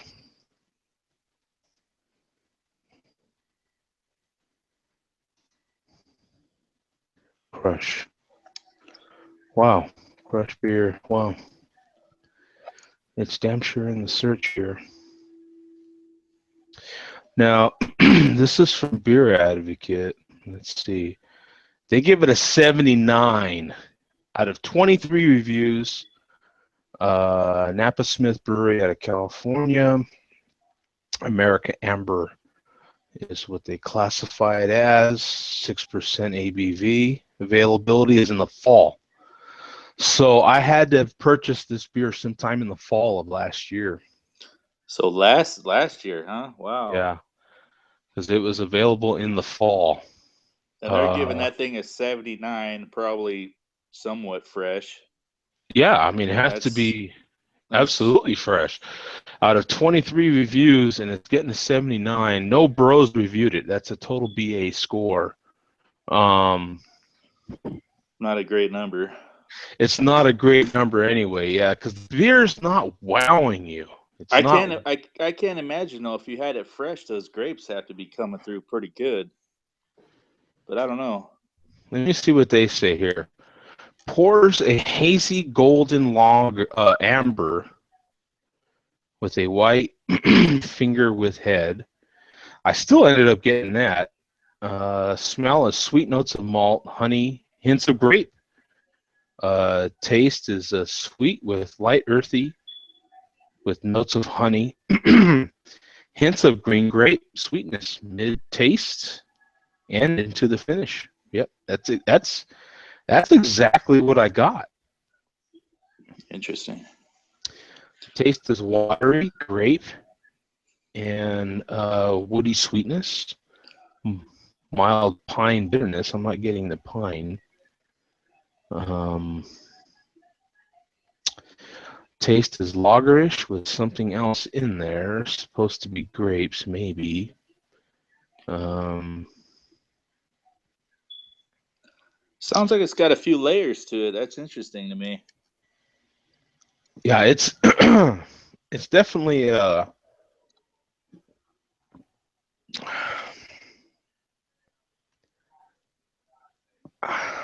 would tend to say, like, if you're a wine person, go for it. Like, if you see this beer in your area, it's available. I mean, hell, we're in the fall season right now, right? So actually, this beer's in season again right now. Yeah, it's probably out again, new badge. So you can actually buy this beer fresh right now. So if this beer is in your area available, um, check it out. Let me know what you think, because I'd be Which interested. that might be a little bit impressive though. if that's a year old, Mm-hmm. it's not That's gonna blow you 6%. away. It's a year old. It's a lager. Mm-hmm. But if Mm-hmm. it held up It, okay and it's a it's year held up. old, it's a lager. It's held That's up. kind of impressive, I think. It lets fresh would be impressive. It The has to fresh be would be impressive, I would think. for Yeah, the style. For I mean, like, for the and style, for sure. you've heard me say Earth on here a million times. I'm not a sour guy, but I can appreciate when I have a good sour over a bad one, right? You know what I'm saying?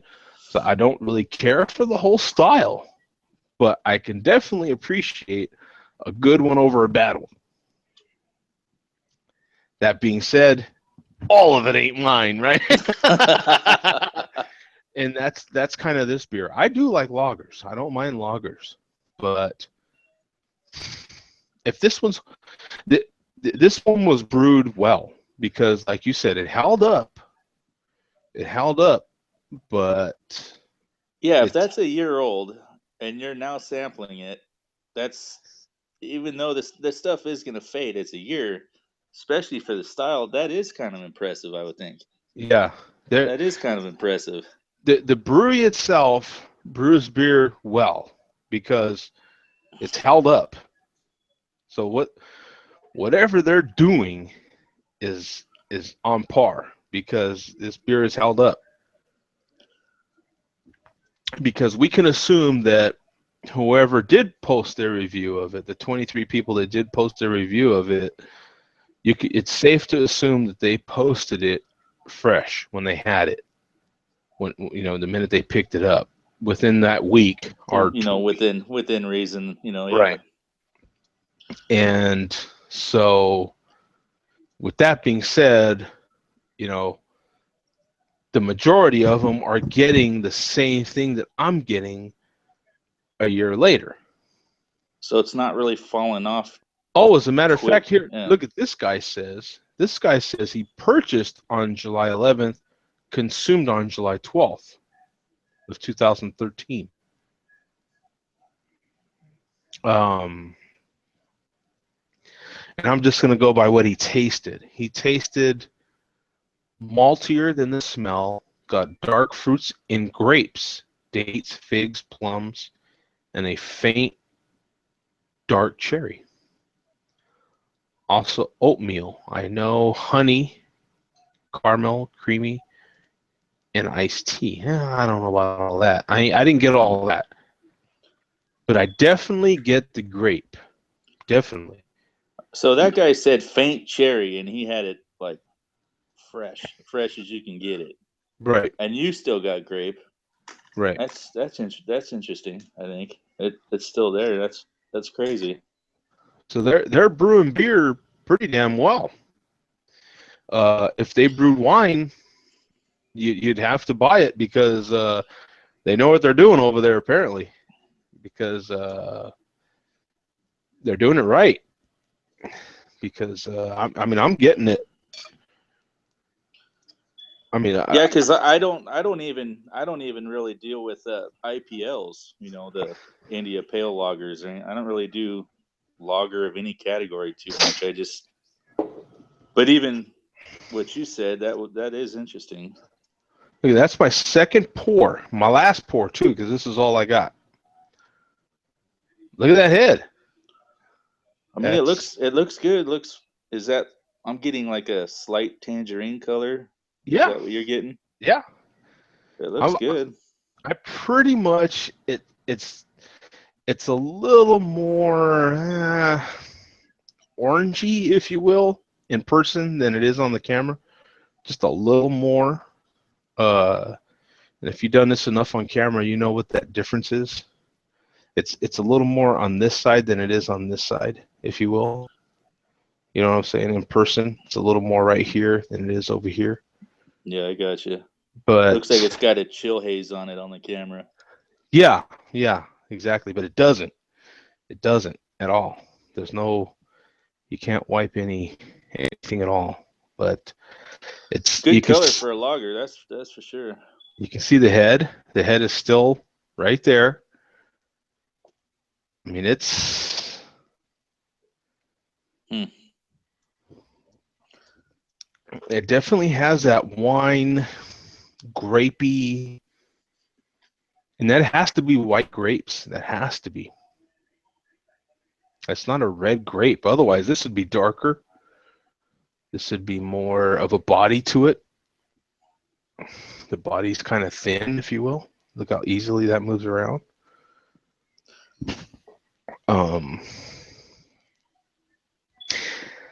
I would try it. I mean, I don't do lagers, but I would try that one. That one's kind of intriguing. Yeah, it's not.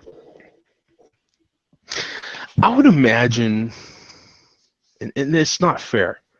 It's not fair to go there with this beer, but I picture more women liking this just because it is wine-y. You know, it does have that grape kind of thing going. So, like, if your wife or significant other, let's say, was a little more inclined to have a glass of wine and you wanted them to try a beer, this might be the one. You know what I'm saying? It is Napa Smith from the Napa Valley. That's an easy sell, isn't it? Yeah, I think they know what they're doing. I mean, in the label, it does have a bunch of guys in the grape thing there crushing them. You know, it's interesting, man. It really is. It is interesting. I don't think I've ever seen anything from that group. I don't think I've ever seen anything. And let me see if I can. They have rate beer. Maybe I just look over it and I don't pay attention. I don't know. I don't know that there's. I don't see. Let me see. Napa.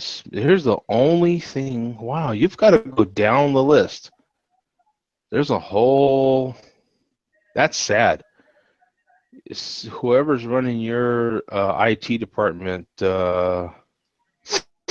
isn't on top of things, because the only link that you have on the front page when you're searching for Napa Smith Brewery is nothing from your brewery, and the only one that is, it's a PDF that's dead. That's not a good job. I'm going to page 2 on Google, and we're still on nothing from your website. So if you have a website and you're watching this and you're with Napa Smith, you need to fire that guy. Because we're on page 2 searching Napa Smith, and we're not on you, Chief.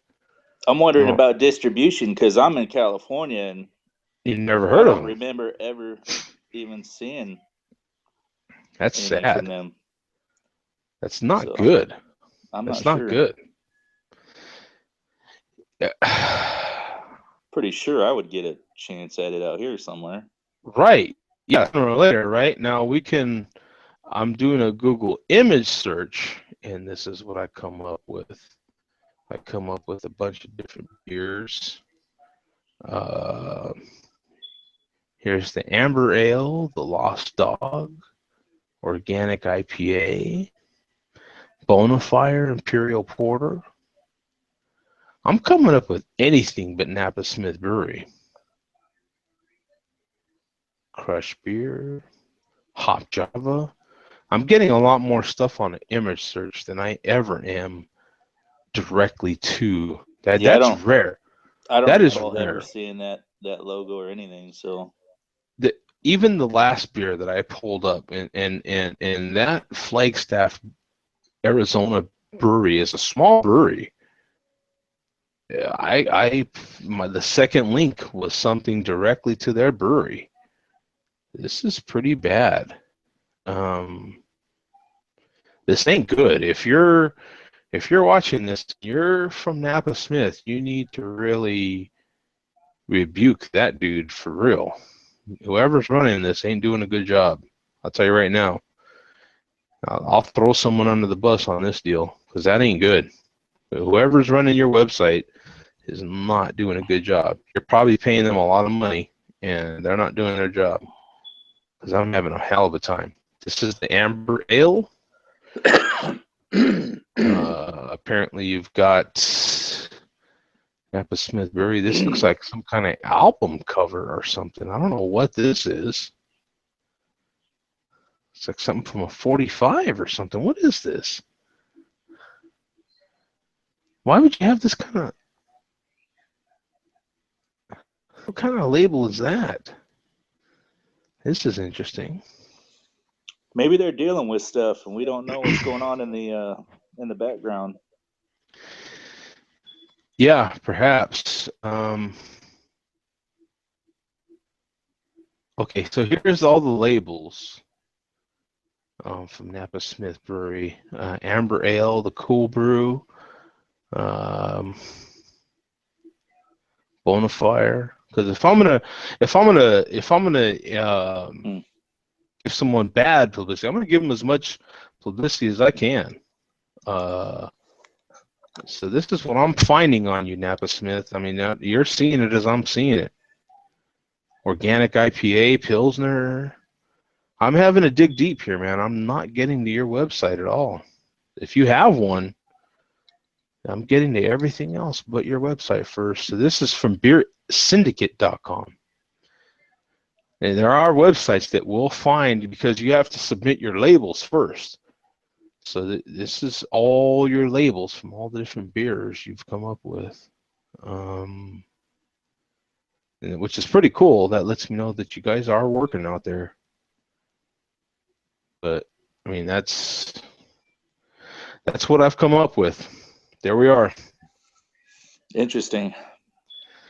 You know what I'm saying? So that's Napa Smith Brewery right there. Yeah, but I don't think I've ever seen anything from them.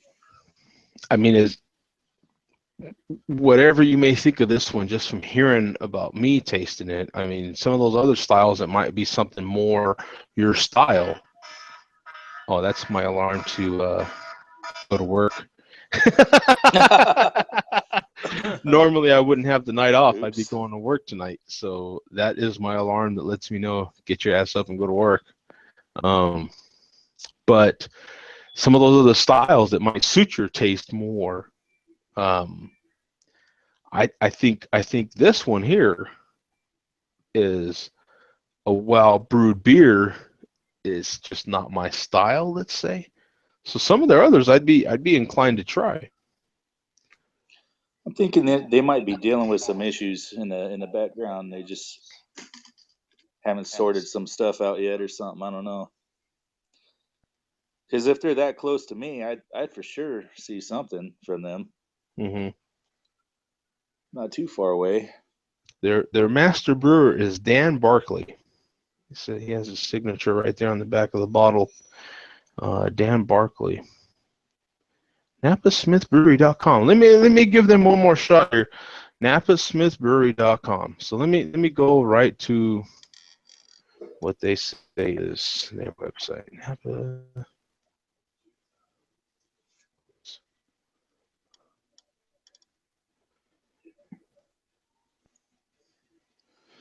Because I definitely will. Yeah.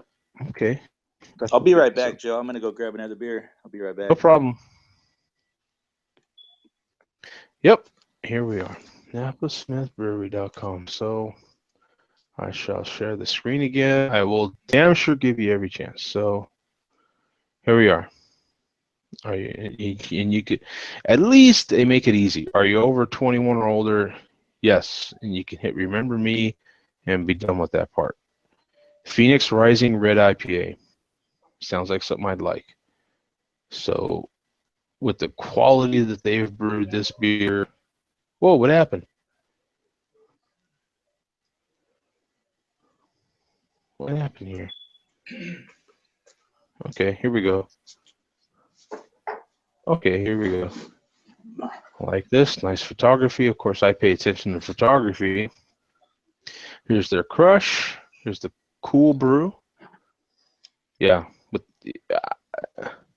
I'm not only gonna bang on you. If you do have something going on, I'll give you all the props too. So I do like Some breweries feel the need to put the age thing on there. At least they make theirs easy and it doesn't remember you. So you go there again. Once you say you're over 21, you're done with that. So I can respect that. Here's the crush that we're sampling now. The Golden Gate. It's an IPA. The Cool Brew. Hop Java is something I might want to try. Hop Gideon is something I might want to try. Lost Dog. Hell, I like a lot of these styles. Organic IPA, Pale Ale. I definitely like a good Pale Ale. Pilsner. Nice photography here, of course. I pay attention to that. Very nice photography. Nice picture of the grapes, the beers. So they're doing stuff right, I think. You know, as far as the here's a look at their bonfire. Bonfire.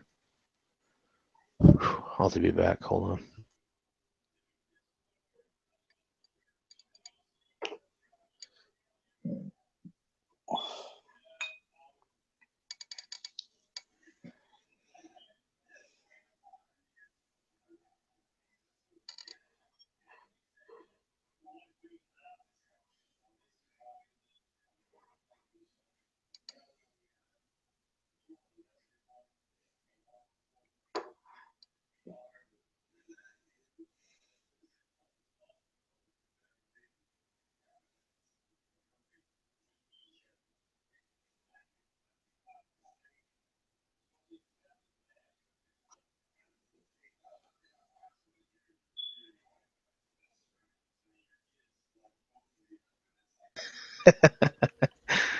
Okay, yeah, the Bonfire Imperial Porter, I would definitely be inclined to try.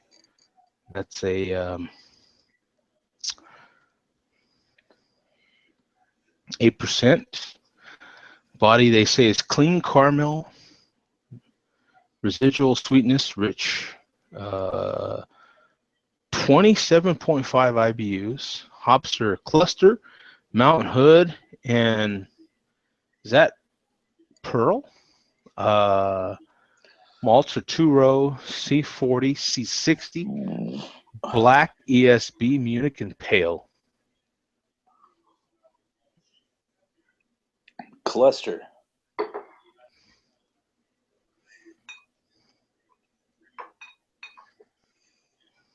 I have to admit, I'm not familiar with Mount Hood. But That I would sounds be common. Cluster. I don't know about cluster. I don't know if I've had cluster. I'd be inclined to try that though. I like a good Imperial Porter, you know. But just judging from the way this one's brewed, I would definitely try their beers, man. I would not skip over Napa Smith. If I seen them, If I I would. seen it, I'd give it a shot. Yeah, this one's brewed so well that I would definitely try it. What do you think about this? What do you got there? What do you got there? An Imperial Stout. Ivan the Terrible from Big Sky. I don't know. I don't know nothing about that one. You haven't Tell me had that about one? it. Mm-mm. Huh. No, I I could have haven't swore from you've Big had it. Sky. I've had some Big Sky breweries, some brewers from Big Sky, but not that one. No. What's that like? It's one of my go-tos. I like it. Chocolate, a little bit of coffee, dark, rich, roasty, and it's got a Big Sky. They're the ones that do Moose Drool, right? moose drool, yeah. Yeah. And it's got a small hint of bourbon that you get. Just enough to make it interesting. Yeah, because too much bourbon. Too much bourbon just overwhelms it. Yeah. It's got just enough bourbon it doesn't take over the beer. Well, that's good. I'll have to check that one out then. I definitely get Blue Sky, Big Sky. I mean, I just Could have have swore you've to. had this one. I guess not. You know, This is a 2014 vintage too. oh, is it really? Yeah. You know, Big Sky, they were one of the ones that I thought we were gonna work on some good terms, and I thought they were gonna be, yeah, not a sponsor, but just one of those breweries that sent me samples, and it just didn't quite work out. Otherwise, I might have tried every single beer that they make. I definitely like Big Sky Brewery. They're out of Montana, right? Missoula. Missoula, Montana. Yeah. So what disappointed me one time, I remember, because I am, in the trucking business, but I'm in the dry freight business. I'm not in the reefer business like I used to be years and years and years ago. And it disappointed me that I saw some of their kegs coming through my company, and I was like, really, dude? Like, you're shipping those things the wrong way, man. Uh, they're not getting handled right, and I don't know. It just really disappointed me to see them. Probably the Moose Drool. It's been around for a long time. Yeah. They've been around since '77. Oh, have they? Okay. Yeah, I was a little disappointed when I saw their kegs coming through our company, my company that I work for. I was like, man, damn it. Not like I work for a bad company. It's just that not the right company to haul your keg. Your keg should be refrigerated. It should be handled with a different level of care. And not that we can't handle that care. It's just that we're not a refrigerated carrier. Right. So I would assume it would be the Moose Drool because it's been out for so long. yeah. It's widely distributed. So I wouldn't hesitate to think it would be the Moose Drool. It's everywhere, I think. Which still ain't good, It's not a good thing, but they've been out. If they've been around since '77, I can kind of understand. When they go a little cheaper route, I suppose. They might be coming through the back door here and there. Yeah. I mean, then again, I don't know what the circumstances were. It could have been an emergency, they were up against the clock somewhere, and we got no choice but to do it this way. I understand those situations too, but no. Big Sky was one of those breweries I would have damn sure liked to have worked with. I really like the beers that I've had from them.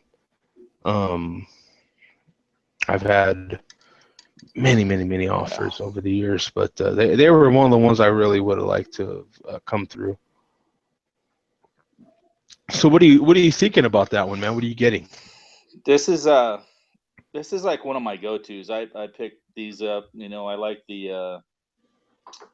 the regular Yeti, the regular Narwhal. Those are kind of my rotation. So I'm surprised you haven't had this one, to be honest with you. No, I haven't. I think this is their better offering, to be honest. This is their flagship, I believe. They have a barrel aged version of it, but I think this one's pretty good. 9.5%. Good all around. Now their barrel aged version, does that come in different variants? Does it come? I don't know if the batch varies. I mean, I think it would, but I think it's closer to 13%, if I'm not mistaken. Ooh. 12 or 13. Nice. But I mean, even with this one, it's got just enough bourbon in it where you can smell it and taste it the whole way through. But you can also get the base beer too. It's not overwhelming the beer. That's what I like about it. That's another one for the list. I'll have to. I would recommend it. It's a good stout. I'll definitely have to check that one out. Now, getting back to something I referenced earlier, what do you think about the Sammy Adams Utopias? Have you ever had that? I haven't been able to get close to that yet, so I have no idea. No Okay. idea. And I know there's I've people out never. there that get them for $100 or something. They get the hookup, but I haven't been close to it yet, so I have no idea. And I know there's 100, different variants of bucks it. is a hookup because I believe that beer at a minimum is like 175, I think. I believe so, yeah. I think that you're getting a bargain. I think if you can get that for 250 from somebody, if they've actually bought it and then you're buying it secondhand. In other words, I mean, it's still unopened, but you're buying it from someone else that just bought it. They're going to want to make something on it. So I think that 250 is still a decent average deal. 225, 250. My I know. take on it is I think it's just kind of like one of those novelty things as far as the craft beer community. It's kind of like Pliny and Bourbon County. It's let me cross that niche off. You know what I mean? I don't know. I mean, if you're gonna get one of those, you're gonna take a little bit of it, and you're probably not gonna even get rid of the whole thing in years. So, but I don't know. Maybe that's me. It is definitely one of those borderline spirits. Is it a spirit or is it a beer? It's one of those big beers that's barely classified a beer, right? Yeah, It's 28, I think so. Yeah. 27 or 28% ABV. I think it's right now the biggest. Is it the biggest ABV beer? I don't think it's the biggest. I think. Well, I know Brewdogs did some bigger stuff, and then there's some other Brew people, Dogs.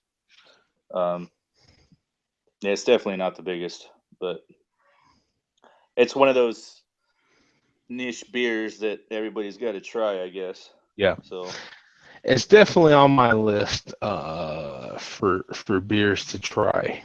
And since it's back, I'll have my eyeball on it again. I've had my chance to buy some specialty beers like that in the past. Had my hand actually on the bottle and still passed on some of those nostalgic beers like you're saying. Just because I'm like, I'm going to spend this money and for what really, yes, let's see. I can get 14 bombers. Yeah. Or I can get this. Or I can get this, right? Yeah, and sometimes it is worth it. Sometimes it is worth it to just go ahead and get this because you're like, you know what? I just need to check this off the list. It's just. I think that's what it is. It's just I got to try it. Okay, cross. Yeah. Now you move on. It might be special. I mean, who knows? I haven't had it, so. Now I know Greg. And those that don't know, it's Greg's beer reviews. He's damn sure reviewed almost 2,000 beers.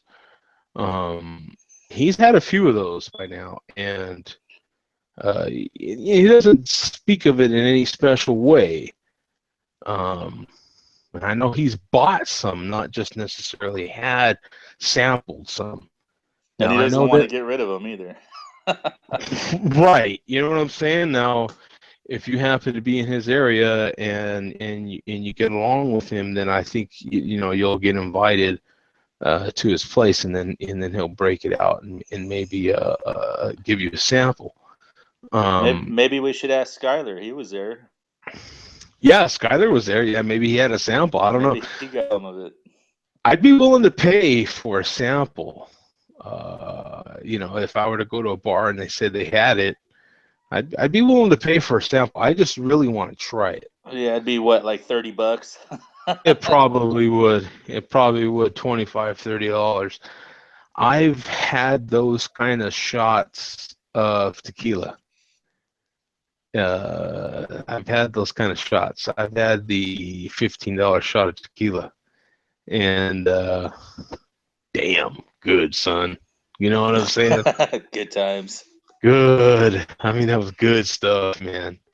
You know, made your eyes water a little bit, but it was just smooth going down. You know what I'm saying? Just like, oh man, that was good. Damn. You know. Um. So I don't mind paying money for something like that. You know. I'd be in the same boat. I'd pay for a sample. I don't know if I'd buy the whole thing, for the But a price, but sample. You know what I'd I'm do a saying? sample. I mean, you know, you're at a bar, they already have it. You're like, give me a shot. Screw it. Let me check this one off. I've had it. As long as I could get it. If I was in the environment where I could get a picture, document it on Untapped, get a picture, boom, I've had it, done. That one's done. We're past this. I'd be good with that. You know, if it cost me $25 or something, I'd be good with that. Screw it. Got to do it. You know, I don't hear much special about it. Prior to moving to Phoenix, there are some reviewers in Phoenix that actually had a bottle. I was hoping to hook up with them, and maybe sample some of that, but I have not been able to hook up together yet. But I don't even know if they have. You know, Utopias hasn't come up in so long that I don't even know. I don't know. Utopias is just coming back in the conversation again. Yeah, I haven't reached out for it either. I just, if it comes around, then I will. But I haven't really gone out of my way to source it or anything. So I'm sure I'll find it somewhere, sometime. Yeah, it's like I didn't even know that you couldn't get it at one point. I mean, it's that far out of the conversation. I mean, you know, hell, it's for that matter, all of the Sam Adams specialty beers, the beers that used to be exclusive, you could only get them once every 2 years. You could get them only once every 3 years, once every year. I don't hear much about any of them anymore. That's the people that get a hold of them, man. They put them on the shelf and they hoard them. Their friends get a shot at it, or but I mean, I see that's how it is with a lot of that stuff. Mm-hmm. I think Greg has what, four of them, four different variants of it. Yeah. 3 or 4. Yeah, yeah, he's got a bunch, man. That's why I brought him up, because he's the one that I know that has that, has that stuff. But I don't. I definitely don't. Uh, I mean, I I, don't think me and you are going to go out of our way to try to acquire it, but if it's within arm's reach, I think we'll go, yeah, I'll pay $30 for a sample, why not? right? Yeah, for a Right? nice double shot, absolutely, absolutely, Yeah, I would. I For a wouldn't nice pass it up. double shot. As a matter of fact, I've even been, I didn't sample that tequila as expensive as it was by myself. I usually, whoever's next to me is going to have something, because I'll be like, hey, man, you want some tequila too? Hell yeah. I like to share it with somebody. It just, I don't know, feels better to Yeah, me. I'm right there with you. So I'll be like, hey, man, you want a shot? Let's do this, And, I like to get that extra feedback, And so, yeah, whoever's around me is going to get something. I feel you on that.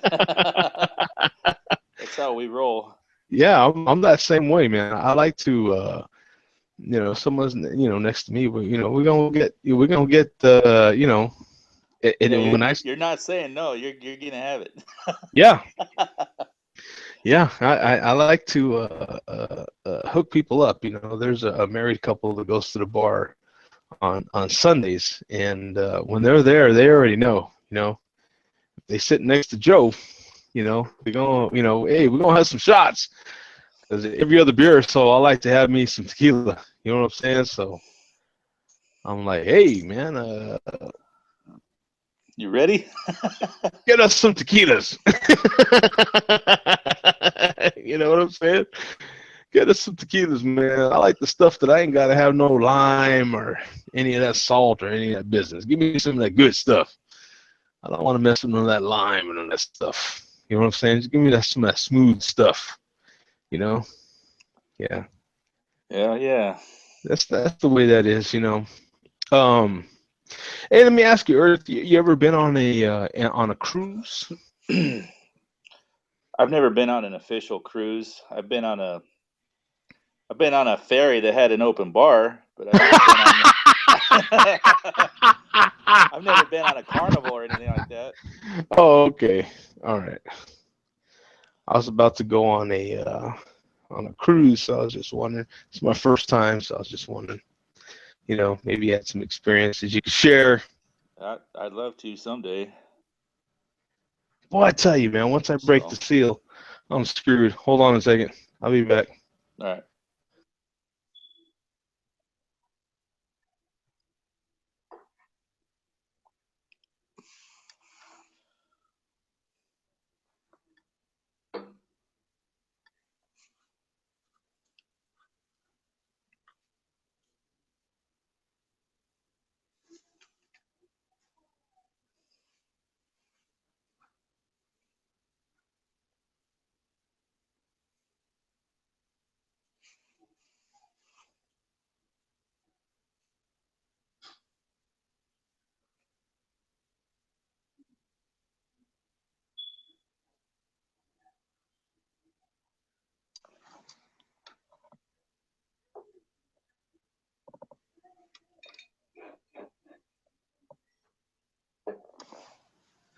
Hey, one of the things I did want to ask though was the about your Turkey Day. So, yeah, it's taking me forever. I know some people, if they still hanging in, man, they'll get to hear the question, I guess. But so, what is your top rated food for Thanksgiving, man? Your top rated side, right? We all like the turkey, right? We Mm-hmm. all, if you have turkey and you have ham, we all about that, right? It is Thanksgiving. What's your top rated side, man? Is it the thing? Is it the mashed potatoes? Is it the green? The green beans? Is it what's your top rate? The stuffing. What's your top rated side? Like, how would you rate your top three rated sides? That's a good question. I'm kind of a meat and potatoes guy, but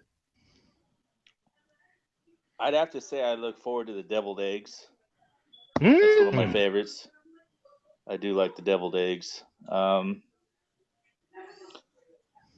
mean, the whole thing is, in a general, I get excited about, but deviled eggs for sure.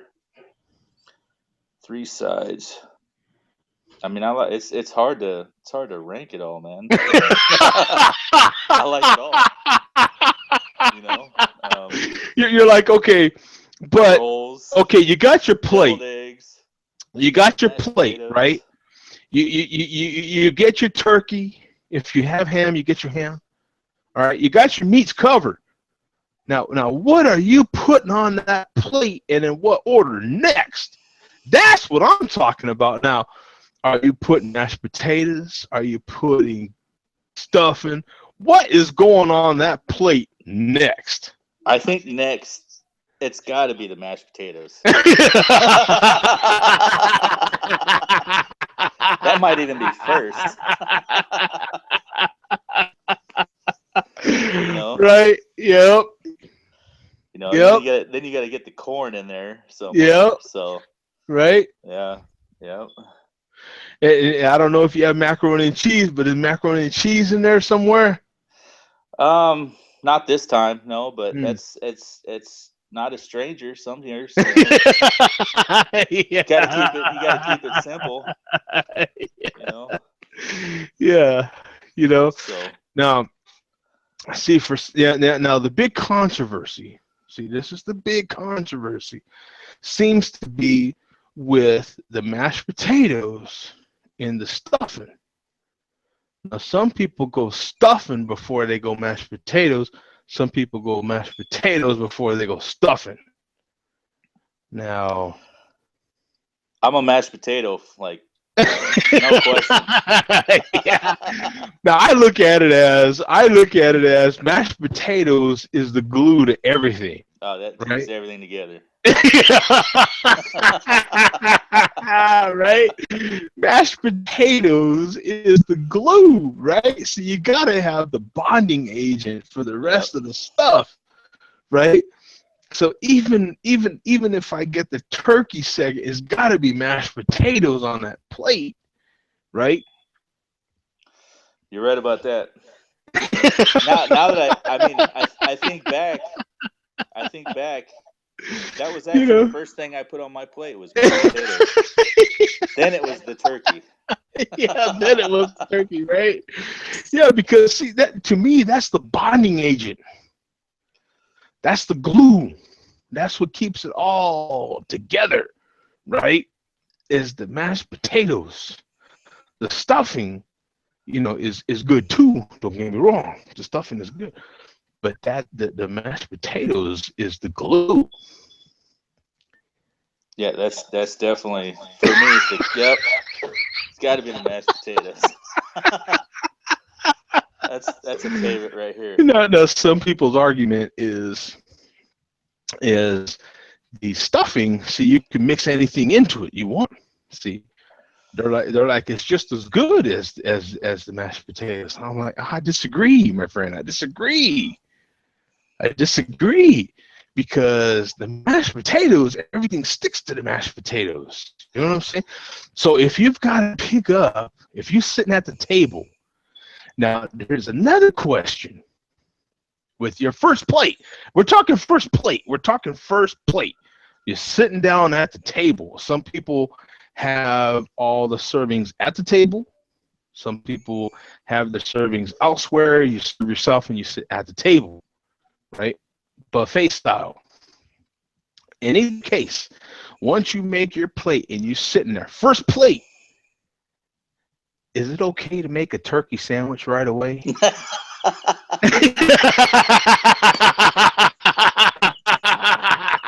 This is Thanksgiving etiquette, man. You know what I'm saying? Is it okay to make a turkey sandwich? I mean, right away, or do you have to eat the turkey and everything, right off the plate? If you think you're not gonna get that sandwich tomorrow, you got to get that sandwich tonight. If there's a small chance that you might not get it tomorrow. Yeah. Yeah, see, I like that. I like that logic. See, if you know that there's even a chance that you might not get that turkey sandwich tomorrow, then you got to get it in some way, right? So you got to do it first plate, you You got to know. get it in there. All Yeah. right. I got a question for you. Do you run with just one plate? Or do you got two plates and a bowl? Or two bowls? How do you roll with yours? Oh, now, You got to fit all the sides in there. see, this is important. This is important Thanksgiving etiquette. Fat guys love pasta plates, right? Fat guys, to a fat guy, a pasta plate is the ultimate, right? Because it's a plate, but it's got like bowl-like sides on it. And you're just like, that's a fluffy plate, right? So what's great about it is that you can still like pile stuff up on it because it's still a plate, but it's got sides on it, so you can put the gravy. Or in my case, yeah, I am from well, I lived in New Mexico a long time, so you put a lot of green chili, red chili on everything, right? That's our gravy in New Mexico, the red chili. So you put a lot of chili on stuff, so you need something that can keep all the sauciness of the chili up in there. You know what I'm saying? Or the gravy in some people's cases. You know what I'm saying? So the pasta plate is your friend.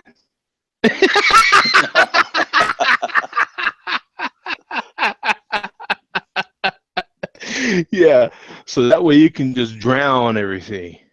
See, in that gravy or in that red chili, you could just drown everything in it. You know what I'm saying?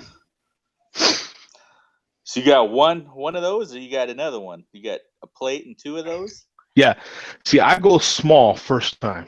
I go small because I don't know quite how everyone's stuff is going to be. So if I'm in a unfamiliar turkey Thanksgiving environment, I'm going small. One scoop of potatoes, one slice or two of turkey, one scoop of stuffing. You know what I'm saying? I'm going small. Got to make sure you got to share for everybody else first. That's right. You know what I'm saying? I'm gonna look like I'm a little considerate of all your stuff. That way, if it's good, then we go back large on the second serving. See, I'm all about on Thanksgiving. I'm all about the second and thirds. That's how you do it. That's how you do it. Little breather in between the second and the third. Now, see, the third, that's where you come in with the sandwich, large, right? A little food coma in between there, a little at the end of the Lions game, because the Lions game's always first, right? So you can nod off on the Lions game. Yeah, because they're not doing nothing. Touchdown. Oh, sandwich.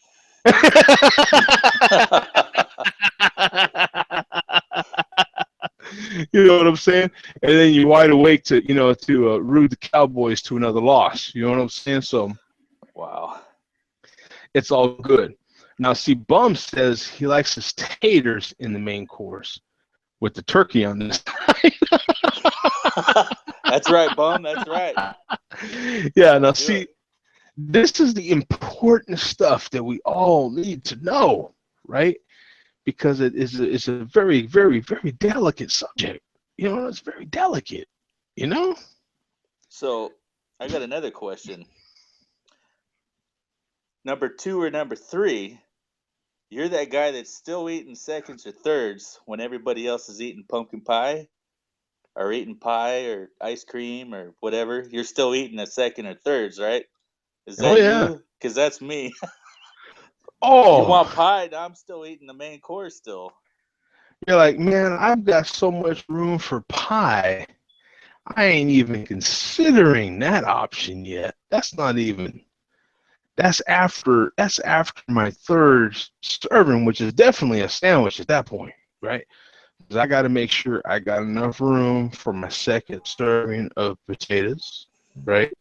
With some more gravy or red chili, whatever the case may be, and some more turkey, of course. We got to have some more of that, and some more stuffing. We got to have some more of that. You know, I'm like, pie? Please, I could squeeze pie in my sleep. Because you always get asked while you're still eating your second or third plate. Are you ready for some pumpkin pie? I'm still eating the main dinner right now. I'll eat that later. What are you, crazy? Do I look like I can't handle some pie? Hello, you know? Please, I could wake up from a nap and handle some pie, you know? Yeah, no, and some Cool Whip or some whipped cream on top, please. Don't bring the No light problem. stuff. Don't bring the light stuff. You either bring the homemade cream or you bring the heavy cream, the extra, the one in the red jug. Yeah, that's what I'm talking about. That's right. Yeah, we're not trying to skimp right here. You know what I'm saying? Don't bring that light stuff. Get out of here. What are you, crazy? No. You know? No, if it's pumpkin, or even better, sweet potato. Oh, sweet potato. That's Where does that rank on your? Is it mashed potatoes, turkey, and sweet potatoes? Now, lately I've been noticing a trend towards sweet potatoes.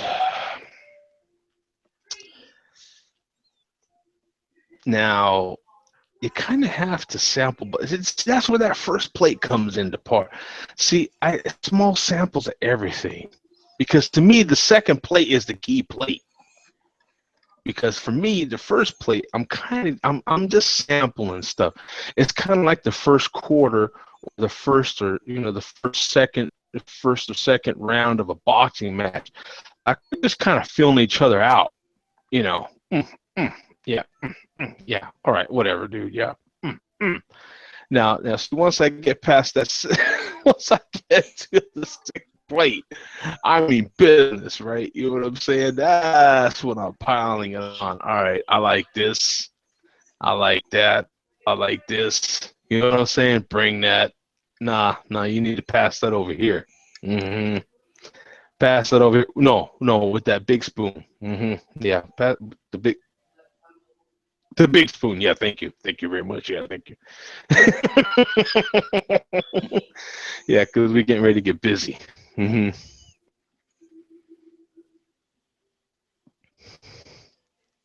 Yeah, the second serving for me is real important because that first one, just kind of sampling stuff, being polite.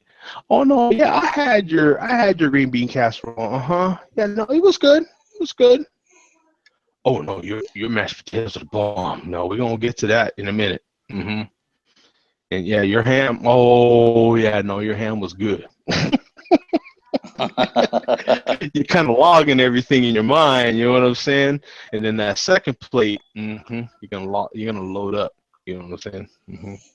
You trying to feel out like how much volume everybody's gonna eat and what's gonna Yeah, be left, yeah. because you can go back when they're all food coma on the couch. Then you can go tear it up, Right, just stack it on there. right. Yeah. And then see, I've also heard that first plate, it's okay to go sandwich first plate if you can make it out of something that's already on the table. So if you got your crescent rolls and your little rolls on the table and you can make a sandwich out of that, they said it's okay to go first plate sandwich. So I'm like, yeah, I can see that. I can see that. I can see that. Kind of like a slider. So that's kind of like a turkey sandwich slider. Yeah. And then one cat, he was like, well, what if you went open face sandwich first plate? I'm like, hey, wow, you blowing my mind now, son. You blowing my mind. Now you're going open face sandwich on the plate, first plate. Wow. That's incredible, man. I like that. I like that move. That's a good move. That's a good move. You got the mashed potatoes on top of the bread and then turkey on top of that with the gravy on top of all that and maybe even some stuffing. That's a good move. I like that move. That's a good move. That's a good move. It's all a good move. now, now, Every bit of it. are you a canned cranberry guy or no? We didn't have cranberry this year. I can do either. It doesn't really matter to me. But yeah, it doesn't really matter to me. I can do whatever. Now, the beer wench, I'm pretty sure she's the one that reposted something that or was it someone else? Someone else in my beer circle posted something a picture that showed the cranberry coming straight out of the can. And you know how it looks when it comes out straight out of the can. And it said ribbed for her pleasure.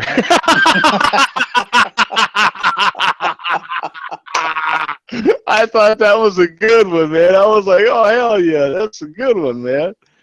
Yeah, it said ribs for her pleasure. I was like, oh hell yeah, that's a good one. I like that. Yeah. That's funny. So did you happen to get out there and tackle any of those Black Friday deals? Did you get you a new 50, 55 inch, 60 inch? No, I don't even. I think the thing now is Cyber Monday. I'd rather just do the online thing. Yeah, I'm in there with you, man. Like when I was still married, we used to be all over. Now, everybody used to come to our house for Thanksgiving. We were the house, right? So people used to come to our house for Thanksgiving. So everybody would still be there at midnight, 1 o'clock in the morning when a lot of these deals was going down. And so some of them would leave straight from the house to go to the place, Target, Walmart, whatever the case may be, to stand in line. Now you got to do that now at before Thanksgiving dinner, for Christ's sake, to get any sort of good deal. I know there was some 50 inches for right around 250 or something this year. I mean, smoking deals. Wow. But you ain't getting me to give up any of that stuff for some sort of big screen TV. No, I'm not. I'm not gonna leave for that. No. I'll buy it online. I don't care. Yeah. I'm not waiting in no line. Now are you a console gamer? I am, but I haven't played in a while. I haven't Yeah. played in. I still have a PS2, man. I'm outdated. Yeah. See, you're the same way as me. I have not. I'm an Xbox gamer. When I do game, I haven't been online gaming in years. With some of the when they came out with the Xbox One, the price $500, something like that. I was like, oh hell no, That's where we split ways, my friend. I'm done, right? Because I wasn't really gaming that much anyway. And then when you make the price on the new system $500, that's it. I'm done officially. It's official because the price of your games was like $60 and $70 anyway. I'm like, no, I'm done. I'm done. No, I seen some of the Black Friday deals was 250, $300, 299 for the Xbox 500 gig system. That kind of got me intrigued again. I'm kind Yeah, of that's almost back old school price for the right. control, the dual controllers and the extra game, and yeah, that's right on par. Yeah, because it was like an Xbox game. You got games of wait, what was the game? It was anyway, you got a game with the system. You know what I'm saying? So you could kind of go buy the system. Gears of War. You could get Gears of War pack with the system. So I was like, that doesn't sound too bad. So if I get that on Cyber Monday, maybe I would order me a system. Start gaming a little bit here and there. In between my binge watching. That was a good game too. I used to really love Gears of War, and I used to really love Tom Clancy games. Anything Tom Splinter Clancy. Cell, Splinter Cell. Splinter Cell I used to love, and I used to Yeah. love Rainbow Six. Loved them. Loved them. I I used to do loved Rainbow Six PC a long time ago. Rainbow Six was my game. I loved it on the console on 360. Loved it, and the other one you said, Splinter Cell. I love the like sneakiness of it. You know what I'm saying? Like you had to be really on the down low with that one. I liked that. It was more of a stealthy type game. Yeah, there's no time. You just do it real slow and stealthy. Right. I like that. And so, now I'm not as busy with other things, or at least I could fit in a little gaming here and there. It's not as much as I used to, but I could fit in a little bit here and there. I was like, maybe I would buy a system. I don't know. So we'll see what happens Monday. I'm still, keeping it open, you know. So you're Xbox or are you PlayStation? You're more Xbox. Xbox for sure. Yeah. Xbox. Yeah, my kids have the Xbox and the Xbox One. I'm still more PlayStation. I never was a Sony guy. And it's a shame because I had an old account when when uh when I did close it. You know, they asked me, are you sure you want to close it? And I'm like, well, are you sure you're gonna do this? Because I'm not down for that anymore, And they're like, yep. I'm like, okay, yeah, close it. I'm done, you know. And that's already been a couple years. And I mean, I signed up for Xbox Live whenever they started it. It wasn't too long after they started it that I signed up for it. So I had a very old, and it was kind of cool. You know how those things go.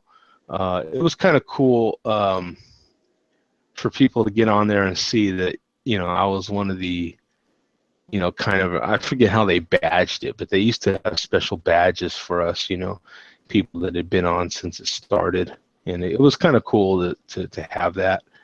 But I had no problem giving it up because I'm like, I'm not going to pay for something I'm not using, and if you're in the past, they would let me suspend it and then I could come back to it. But then and it was weird too because them as well as GameFly. GameFly used to let me suspend my account because I signed up for both of them almost simultaneously. I don't know. I can't speak. But I had signed up for both of them at the same time. And I let go of both of them at the same time.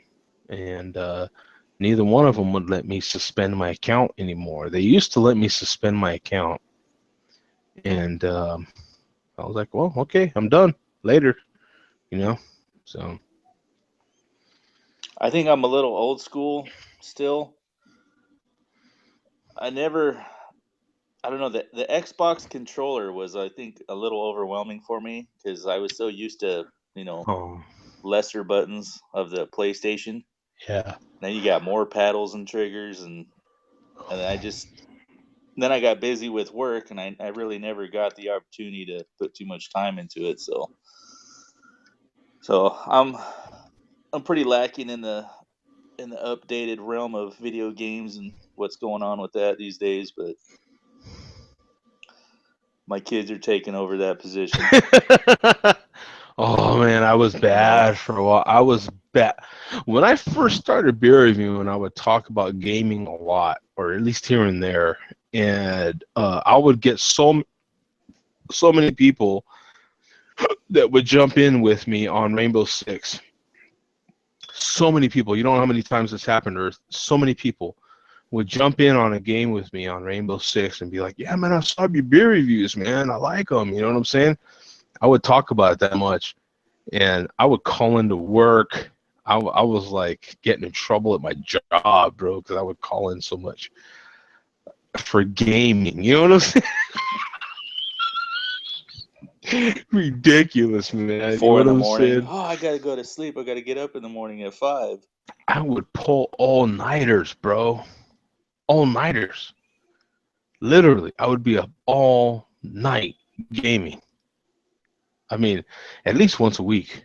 At least minimum once a week, all night gaming. If I had a night off, if I had a day off, oh, one of those was all night gaming for real. I was not even kidding with it. It was ridiculous. It was nuts. So something had to give. You know what I'm saying? So between my photography, beer reviewing, and everything else that I do, working 60, 70 hours a week, something had to give. So Yeah, yeah, the wife or whatever. all Trying to get that some other, way. all that other stuff.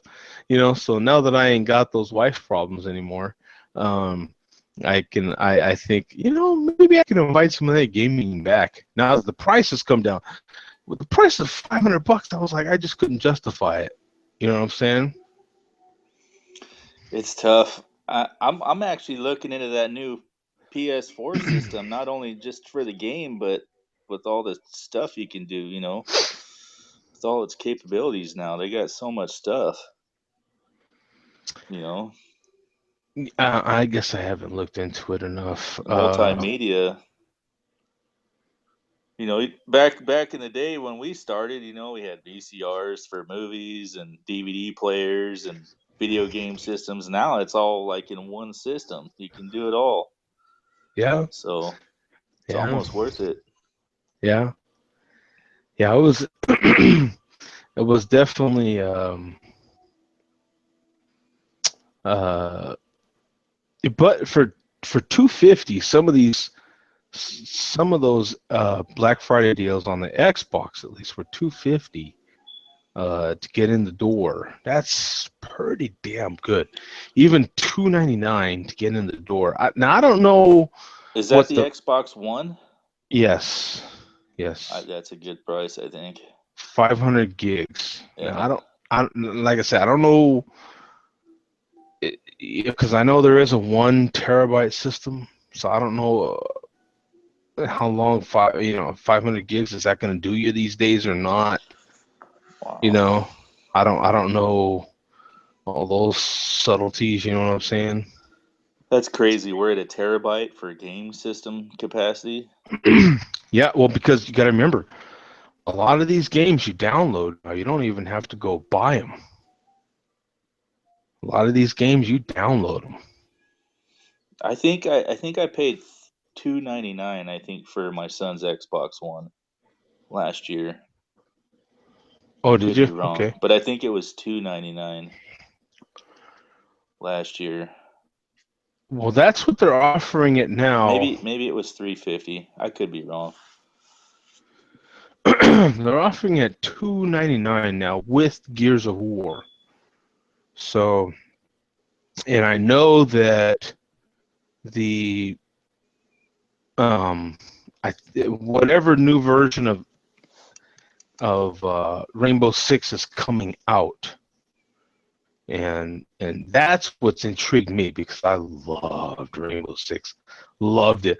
And I used to love to play that on the hardest level. You know what I'm saying? And I can remember my wife looking at me like, "What are you doing?" You know, because I'm like, F this, rah, rah, rah, rah, rah. You know what I'm saying? Throwing the controller and all kinds of junk, you know. And she's like, "You nuts?" And I'm like, "Yeah, I'm relaxing, dude. What's wrong with you? What do you know?" The game that's gonna cause World War III. I'm over, I'm over here throwing crap and pissed off, yelling at the TV and everything. You know what I'm saying? Because I can't get past some stupid level. And to them, to an outsider, it's like, why are you stressing yourself out? And I'm like, what, are you kidding me? This is relaxing. What are you, nuts? Like,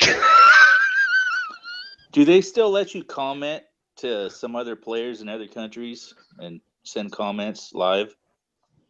Do they I still do that? have I have no idea, but I would imagine that they would. I mean, that was part of the whole thing was the Because that's what I remember. You're playing on oh PC and you're yeah, sending comments to a kid in the Philippines who's trying to oh yeah. snipe you out or something. Well, it was great because when I first started beer reviewing, like I said, I was really still heavily into gaming, and so a lot of the people that I would game with, a lot of people that I would game with, were people that were subbing for my beer reviews, and we had clans, and we would, it was strategic, man. I mean, we had some pretty good stuff going back in the day.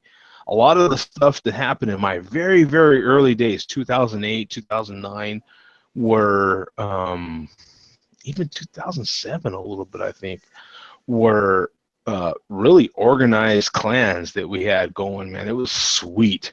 I mean, we had some good, I mean, we were pretty paramilitary, you know what I'm saying? We were organized really well, you know? This guy knew his maneuvers he would do when we would enter a building, and this guy knew his maneuvers. I mean, we were well organized. It was great. I loved Rainbow Six. I can't tell you how much I loved it. Oh my God, that game. And then like you say, the other one too was um, what was the other one? The more sniper one, stealthy one. Oh, the Splinter Cell. Splinter Cell. Oh dear God, yes. Splinter Cell. Oh, yeah. I love those games. Love those games. Yeah. Man, things have changed since the internet got involved with video gaming. It just took on a whole new animal. Yeah. You playing with people from other countries, and well, Well, like you said, my kids are the ones that stay up all night. You know, when they got a day off of school or something, they're in there all damn night playing. oh yeah. Chances are you had some idiot like myself playing with your kids all night. You know what I'm saying? It was like uh, I can remember that. I can remember playing with a few kids, and I'd be like, yeah, are your parents gonna let you stay up? You know what I'm saying? I can remember that several times. I, I, I can remember there was this a couple of Indian dudes that I used to play with. They were on the. I can remember one dude specifically. He was part of the tribal council or something for his tribe. And he would come to New Mexico every once in a while for the oh my God, what was it? The Gathering of Nations, the big Gathering of Nations that would happen there in Albuquerque. Wow, yeah, wow, all this stuff I'm remembering, bro. Yeah, it was a trip. How yeah, wow, what a trip.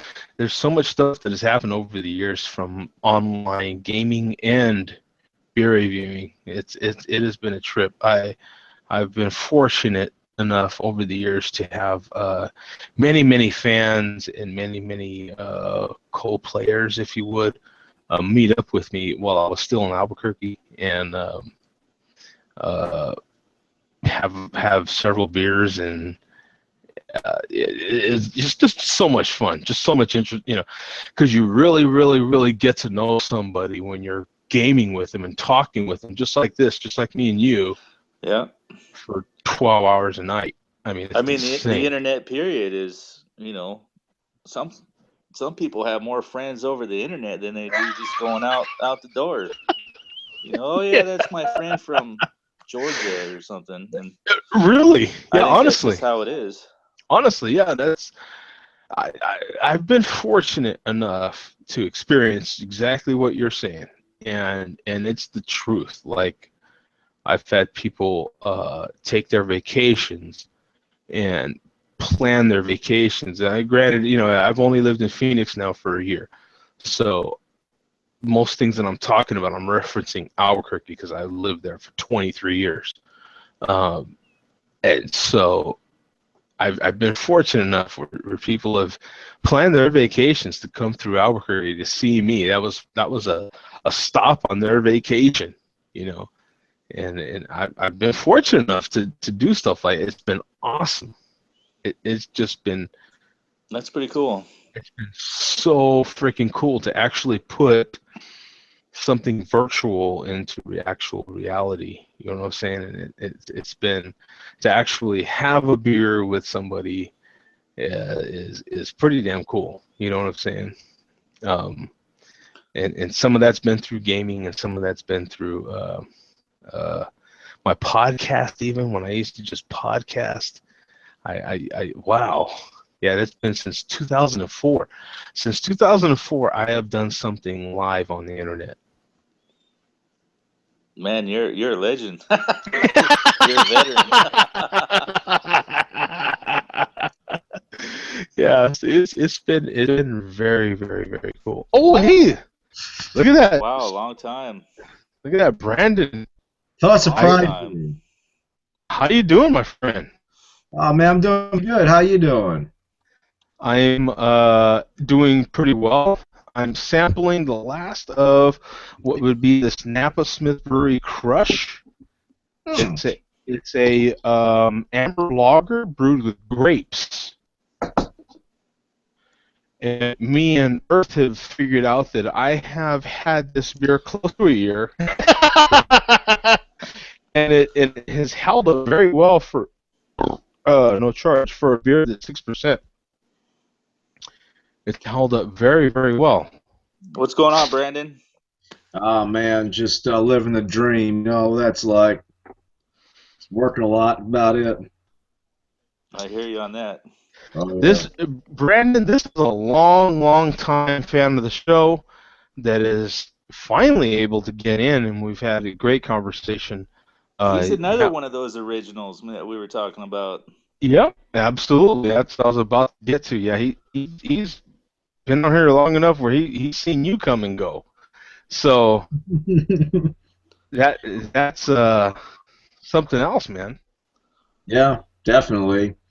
No 750 milliliter bottle to go through on a special Shira beer like I did one of my last appearances on here, but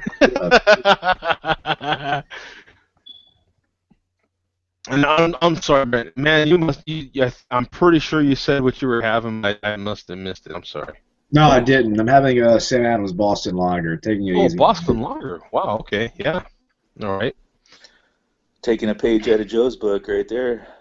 Yep. Yep. Just hitting the basics. I mean, there's nothing wrong with that. I mean, The just Limeritas.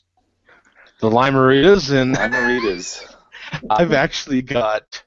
I don't know if I told you, but I've hooked up with a beer guy here, and he gets me the biggest bottles of Limerita I've ever had in my life. I've got one right now in my fridge. They're these 32-ounce bottles, I think. They might be even bigger. 32-ounce bottles of Limerita. I've never seen them, and he was like. He kept hooking me up with all this stuff, and I'm like, yeah, I don't really like that. I don't really like that. And then once he figured out that I liked Limerita, that was it. He's been here 2 at a time, 3 at a time, 4 at a time. Here you go, man. I'm like, oh, wow. Yeah. Then I found out he can get spirits, so I'm like, hey, man, you get any rye whiskeys, man? Hook it up, brother. Yeah, I'm So he says he can, so I'm all over a good rye whiskey. You down for rye whiskeys, Brandon? Yeah, I haven't had one in a while, but I do like rye whiskey. Yeah.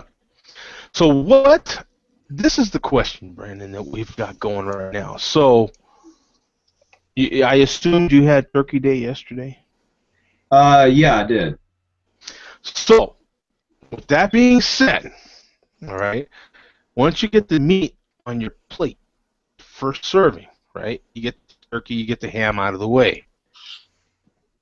What is the list of the priorities of the, like the mashed potatoes? Do the mashed potatoes come second? Do the stuffing come second? Does the green bean casserole? What is the list of the top 3 sides that you would put with your turkey on the first plate? Oh, gotta go with the cornbread dressing. That's just a good cornbread dressing. Have to be. Yeah. In there too, and definitely Yeah. like a good green bean casserole will go with that too. Okay. Cornbread. Forgot about that one. Yeah, cornbread casserole's a good one, man. That's a good one. I'd admit. Green bean casserole, I could admit. Green bean casserole could wait to second plate. No, I'm a green bean eating champion, so.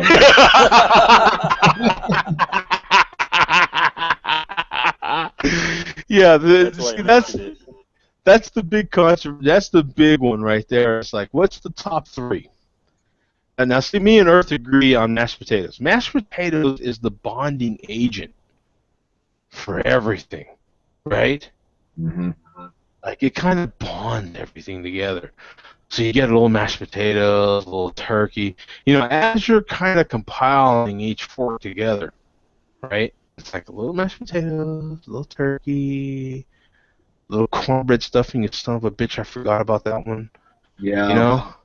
You combine a little bit of that, a little stuffing, and then fork to mouth, right? So it's like, that first plate is very, very special. Yes, it is. Now, are you like me where your first plate is kind of like the sampling plate? Like I'm kind of getting a little bit of this, a little bit of that, a little bit of this, because really, my second plate is the main plate, because that's the one I'm going in deep on, the stuff I like. Whereas the first plate, your most important plate. Oh, I'd say my first plate is my most important plate. The second plate is optional because I want to leave room for a dessert plate because it's Oh, nice to bring desserts for Thanksgiving. So you got to have some yes, pie, you got to have some of this, some of that. yes, yes. Now, okay, we're focused on dessert plates here, boys. Now, when you're set for dessert plate, whether it be your third or fourth plate, all right, when you're set, because we've already covered the first and second plate. Third plate, pretty much your dessert plate, or you're going fourth plate, dessert plate. Whenever you hit it, are you going pumpkin pie first, pecan pie? What is the order of desserts on the dessert plate? Sweet potato pie, and then everything else is optional. Oh, you son of a bitch. That's mine too, I swear to God. Oh. Now, really important. This is, Brandon, think about this hard. Because, now, do you go out of the can, whip topping, or do you go fresh whip topping if available? If available, go with the fresh stuff. So we take the time to make it. All right, boom! Right? Fresh all day. All day, baby. We don't want Yeah, no light stuff. We want, give me all the calories, biatch. Right? exactly. There's no other way to do it. Now, now, when we go dessert plate, whenever we're ready for that plate, do we go sweet potato, pecan, pumpkin, and then some sort of jello kind of foo-foo mixture? What are we dealing with here? What did you go on dessert plate? Well, I'm more so give me some pie and a cup of coffee, and that's my dessert plate right there. Oh, keeping it simple. I get you. I get you. Yeah. Are we going eighth serving or kind of like cutting the whole pie into four pieces and going like quarter serving? Nah, I wouldn't say quarter serving, eighth serving, pretty good. Usually Eh, by the time I've had so much in the first plate, I might put a little extra stuff on the side with the pie, Yes. some extra desserts here and there. Like cookies or brownies, that's fair game, but Now, in your environment, are we going, by the time we get to dessert plate, are we going kind of chocolate stout, or is there even adult beverages even present? Are we going kind of Coca-Cola or water? going coffee. Coffee. Yeah, Ah.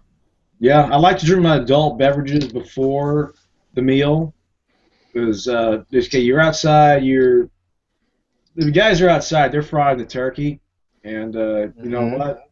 It's a good opportunity to just knock back some beers before the meal even starts. Hmm. Hmm. So, So you're in a fried turkey environment. oh yeah, we do that a lot here down south. Oh yeah, I get that. I get that. So what do you think, Earth? Now with all that new kind of intel, right? With all that new intel, we've got some new Hmm. intel here. So we've got fried turkey situation happening here. I'm kind of in the same boat. You Yeah. tip back some before, Mhm. and then when people Mhm. start fading out, then you can tip some back later too. I Mhm. don't really do too much during the meal. Yep. Yep. So Yep. Yep. On a heavy Thanksgiving Day deal, you got to prioritize yeah. stuff, and Mm-hmm. so little liquid as possible to as much solids as possible, right? Mm-hmm. So we're probably at a 70-30 right there, just Yeah. enough to get the solids down. Yeah. And just as uh, before you even think about having Thanksgiving dinner, make sure you have plenty of insoluble fiber that morning. This is the advance warning.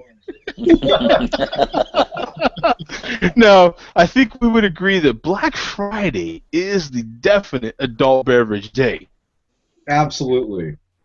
Absolutely. So we're hitting prime time Black Friday type of adult beverage time right here. We're within season. Yep, this is Bourbon County Black Friday right now. There you go. Yeah, yeah, because you're able to really scale down your leftovers, and as much as you can, sandwich here and there. You're reduced to not even a plate, really, like kind of a bowl of Mhm. leftovers, right? You're probably just, you know what, screw it, just give me the bowl, put it in a bowl, warm it up, I'm good, type thing, right? Mhm. And just give me that good beer right there, and I'm good. Yeah. I'm down with that. I had the pump in here last night, so I had the heavy hitter last night. I'll agree No, with I that. I had the heavy hitter last night myself. no, I definitely me and Earth. I had this Ballast Point victory at Sea Porter. This is 10%, 32-ounce crowler that I had canned 3 months ago. Poured very well. The other crowler that I had was 6% porter. Didn't hold up as well at all. Pretty much a drain pour after 3 months. So, have you had many crowlers, Brandon? What's that? What was that? What'd you say? Have you had many crowlers? I These canned 32-ounce growlers. No, I guess technically the 32-ounce cans I get at gas stations that are like Milwaukee's Best Ice, they don't count. Yeah, yeah, yeah. Those don't count as some of your finer craft beers, but for some people they just definitely do, right? Milwaukee's Best Ice, right? Would be in a 32 ouncer would be it, right? That's the whole fishing trip right there. A couple of those and they're good to go. Oh You yeah. know, Milwaukee's Best Ice Light, No. right? I don't think they do ice light. I don't do the regular ice. I guess what would Milwaukee's ice light be? Milwaukee's best? I don't know. Hey, and by the way, if anybody's in the mood for some Milwaukee's Best Ice Light, I'm about to make a whole batch here in a minute. So if you want some, you can just let me know. I'll send it to you, I suppose. All right. Super cheap, right? Super cheap. Recycle. What's that You know. ice light rated at?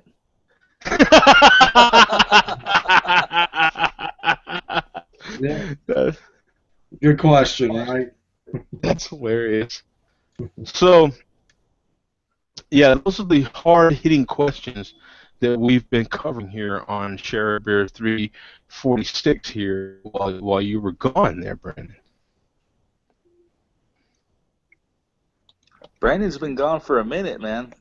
I missed when all the people were on here. Oh. It's made it entertaining.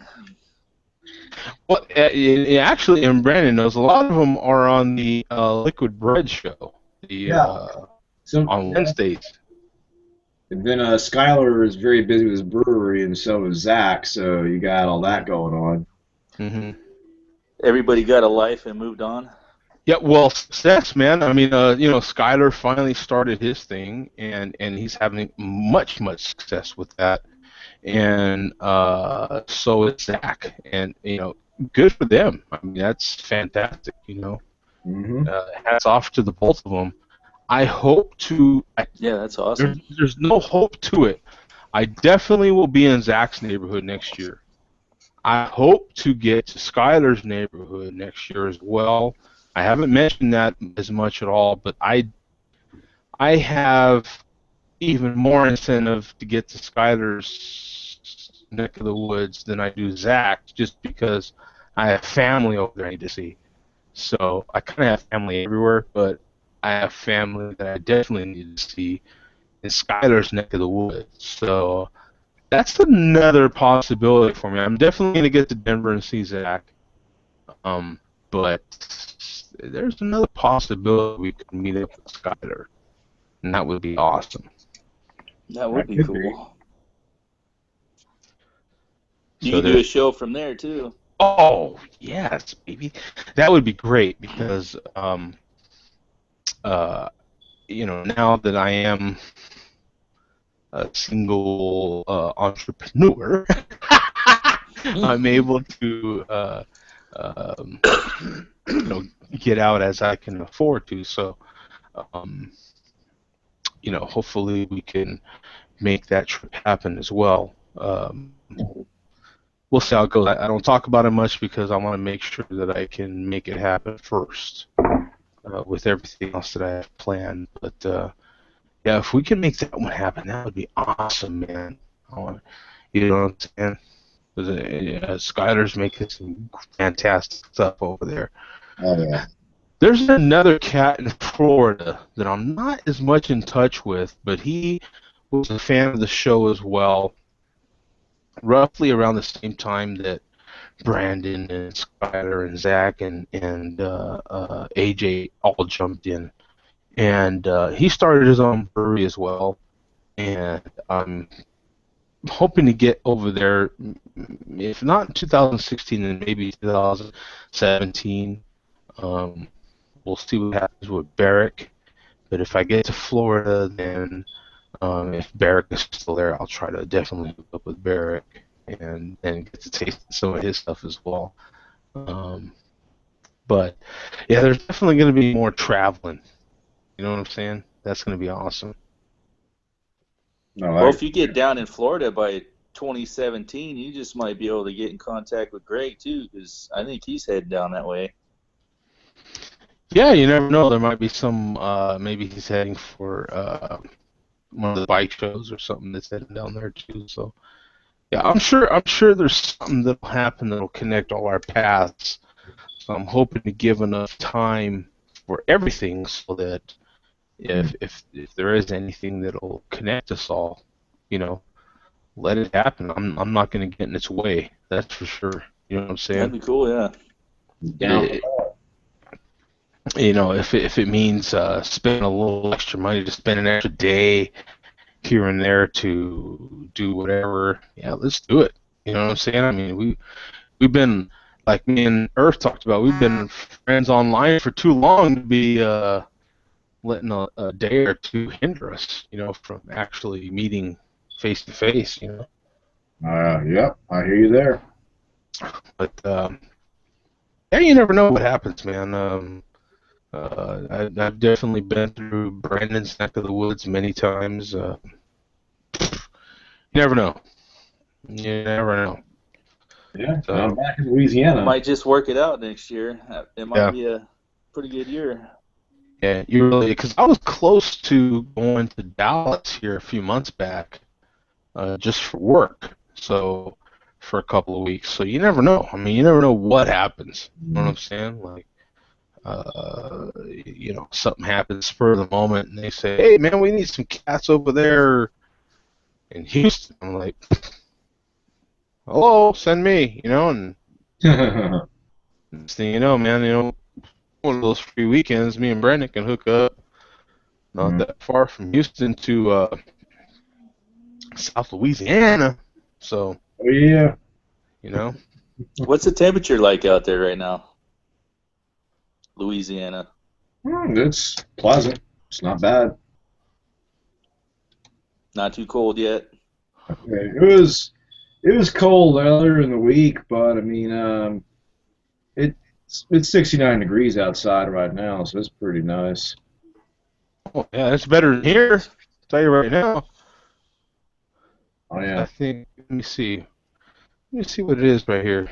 87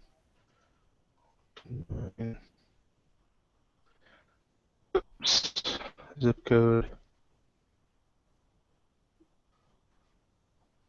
Hey man, where's my damn temperature? Oh, figures.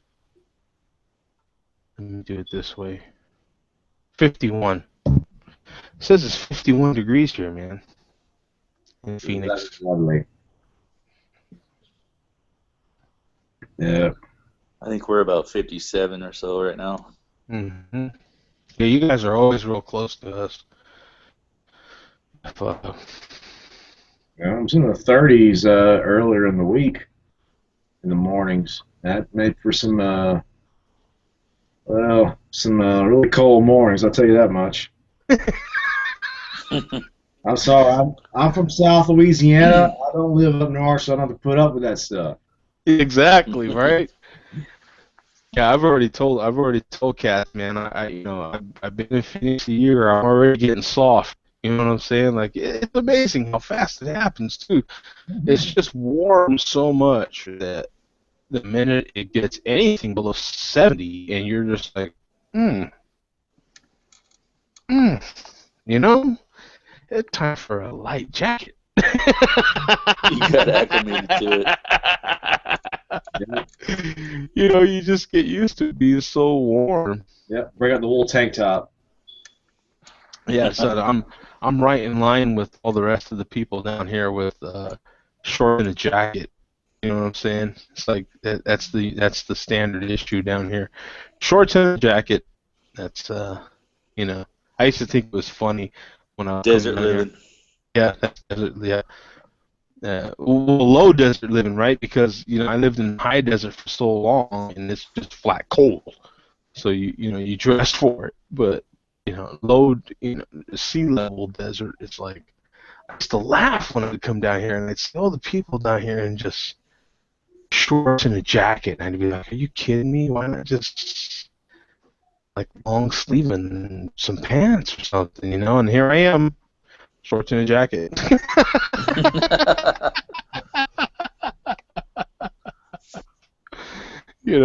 I'm one of them now. But hey, Brandon, did you score any Black Friday deals at any of your local places where you purchase beer? No, I didn't really go beer shopping today. I was busy today and didn't get around to that. Yeah, I noticed Total Wine had some deals going, but I don't know that they were necessarily on beer either. I noticed some deals on wine. I noticed some deals on spirits, but not beer. So I didn't necessarily venture out of my hotel here really to check anything out. Took advantage Plus, of some deals on Steam, but that was gaming. That's different. yeah. I don't know that we've covered this, Brandon. Were you ever a gamer? Yes, I'm still a gamer. In fact, against my better judgment, I started replaying Skyrim, and yeah, it's a good way to eat up my time. Is that a PC deal or is that console? It's on PC and consoles. I used to play a lot of different the old Star Wars games, especially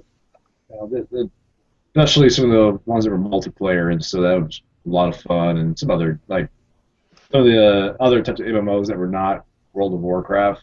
Like I used to, well, for a while I was playing Star Wars: The Old Republic, I was playing DC Universe Online, and and I like the old school games as well. We did Atari 2600 and the NES and stuff like that. I've noticed tons and tons and tons of people um, playing games on their phone, right? Mhm. And I just can't get into gaming on my phone. How do you feel about that, Earth? Are you a big phone gamer, mobile gamer? Um, yeah, I got the few little apps I got on my phone, and I kind of stick to it, you know. But actually, that's really all I ever do anymore. I don't, like I said, I haven't been doing the regular video game stuff for quite a while. Um, yeah, just the little apps on my phone every night, whatever. Nothing too crazy. Now, see, I haven't really embraced mobile gaming. Even some of the simple games. I have tried what is it called? Clash of Clans. I have tried that. I don't know. I couldn't get into it too much. I've tried a few other games on my phone. I never really got into the mobile gaming especially as much as I did console gaming. Really heavy Xbox gamer. Heavy. Not heavy into it, it's just kind of keep it simple to pass, 10 minutes or something like that. But like I got a pool game I play and, a couple sniper games. Nothing really too involved. That's about it. Yeah, I don't. Do you mobile game a lot there, Brandon? Uh, Not really. I remember I tried playing Galaxian on my phone. I said this really is not the same. Hmm. It's just, but then again, uh, we kind of remember playing Galaxian in the arcade, and you just can't get that experience anymore these days. Not the same. No. Yeah, Galaxia was great on the. I don't know, what do you call it? It was the actual arcade game, right? I mean, Yeah, they had it in the arcade, and they had console ports of Galaxian and Galaga as well. So I'll be I don't right even back. know what you call that game. It was the actual stand-up arcade game. yeah, Um, I have no idea what the proper word is for that. arcade cabinet. Cabinet, is it? Yeah. Would you call it cabinet gaming? Would I that mean, be? just it's a classic arcade cabinet, is what it is. I mean, Yeah. or you'd have the different. You had some of the tabletop stuff. So you do the old Pac-Man games. It would be on the tabletop, and there were different ways they had it set up. But it's like anything else. You go to you go to a casino and you sit down at a bar at a casino, and uh, there's gaming right near the bar on a small video screen. So it kind of in some ways we've kind of never got away from that idea. Just now we just put a lot more money in it. So there you go. Now, one thing that has got to be a big issue over there in Louisiana, and this is going to come from left field, but I've got to ask you because I'm a huge sports nut. You know I am. Is Oh, yeah. LSU going to keep its head coach, man? Are they going to keep the head football coach over there? Well, I could tell you right now, this is something that if you're not from the state, there's just always been a contingent of the fan base that has wanted to get rid of Les Miles from ever since he got here. Uh, It's it's gotten even worse in the last few years, and there are places where I could say, yeah, that I could agree with it because there's enough there to say, well, quarterback development really never has been that high of a priority. It hasn't been, and I really there's been a lot of other things as well. It just kind of makes you scratch the head, say, well, okay, yeah, he can do really well here, but not really well here, and It's and then said I always call it some of the most unpredictable. It's some of the most predictable offenses I could really imagine. Like I could always just call the plays or before I see them. Run off tackle, third and long pass, punt. Like the most predictable offense of all time. And I remember it was one season where it was after, I forget what season it was. But I remember I would say that. Okay, I'm calling the plays right there, and just sure enough, that's what I saw on the field. I'm at the game, and I'm like, are you kidding me? Pay me, I'll take that money.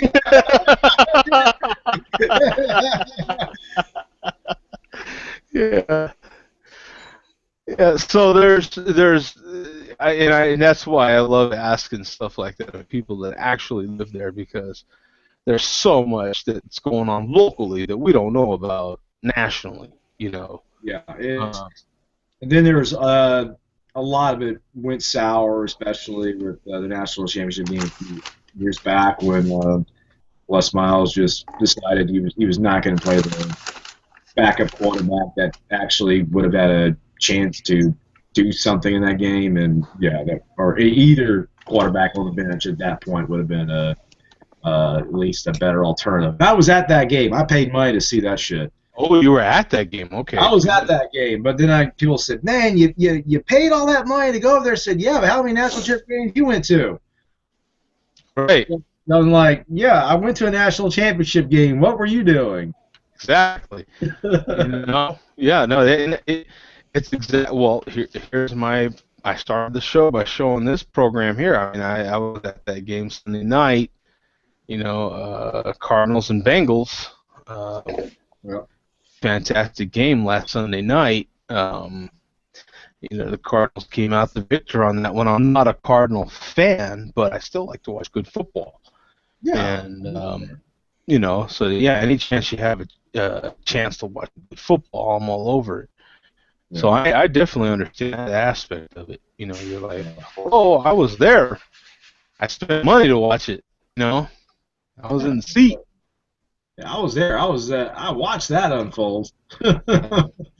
It was, and yeah, it's been, and there's a lot of people that just say, well, he can't beat Nick Saban. Yeah, so same with most coaches in college football. That's the truth with that as well, but let's ignore that fact. Yeah. So it's, unfortunately, it's the grass is greener syndrome. And even I can agree that, yeah, it may be time to let him go, but for different reasons than just because he can't beat Nick Saban, because that's just stupid.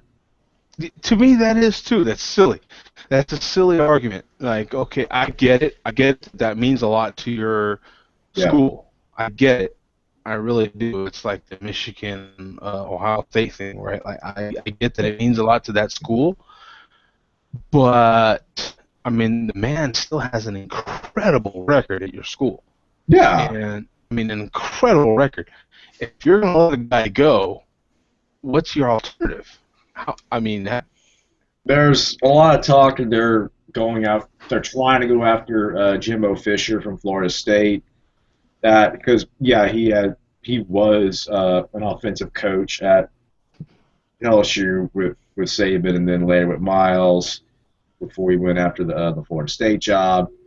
And then there's the sort of coaching hires that some people on Internet forums just wish they could get, like, say, Chip Kelly. Said, yeah, good luck.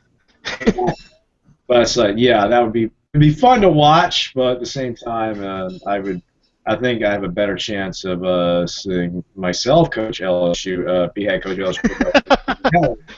You're calling all the plays already. Yeah, well, that was one particular season where it was extremely, extremely predictable. Where these days it's somewhat predictable, not as predictable. Yeah, but it's one of those things where I can agree that it might be time to go based on the lack of QB development and other issues with, say, well, they just can't seem to have really any sort of consistency from one year to the next, and that's part recruiting, part bad luck. That's also part coaching. There are plenty of reasons where I can say, yeah, maybe it's time. Then others that, yeah. I know Joe just walked away, but I know you're still listening, Joe.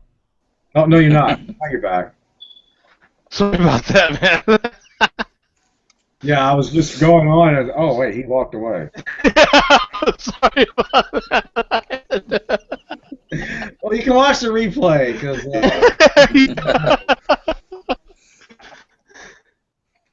Yeah, but I mean, I kind of wonder what, I know you were talking about some of the alternatives that there would be to Les Miles, but I really, really wonder. I wonder if it's just a matter of, you know what, be patient, give the man maybe one more year, and then see how it goes. I know that's a possibility as well, because, I mean, you hate to go down the downward spiral that Nebraska did years ago. I mean, they're still in that downward spiral. I mean, they have not climbed out of it since. Nebraska used to be a dominating school, and they are not no more. I mean, they have their seasons where they get off to a decent start, but that's about it anymore. Yeah.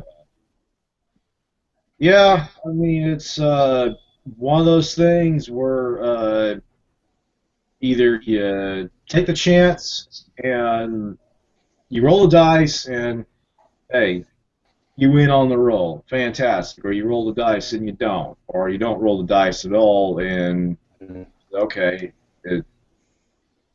same thing year after year, stuff like that. So it just all depends, really. And there's enough, like I said, with all there's just been so many rumors flying around. This is the most serious I've ever seen a talk in a season about talking about getting rid of Les Miles. This is the most serious I've actually seen.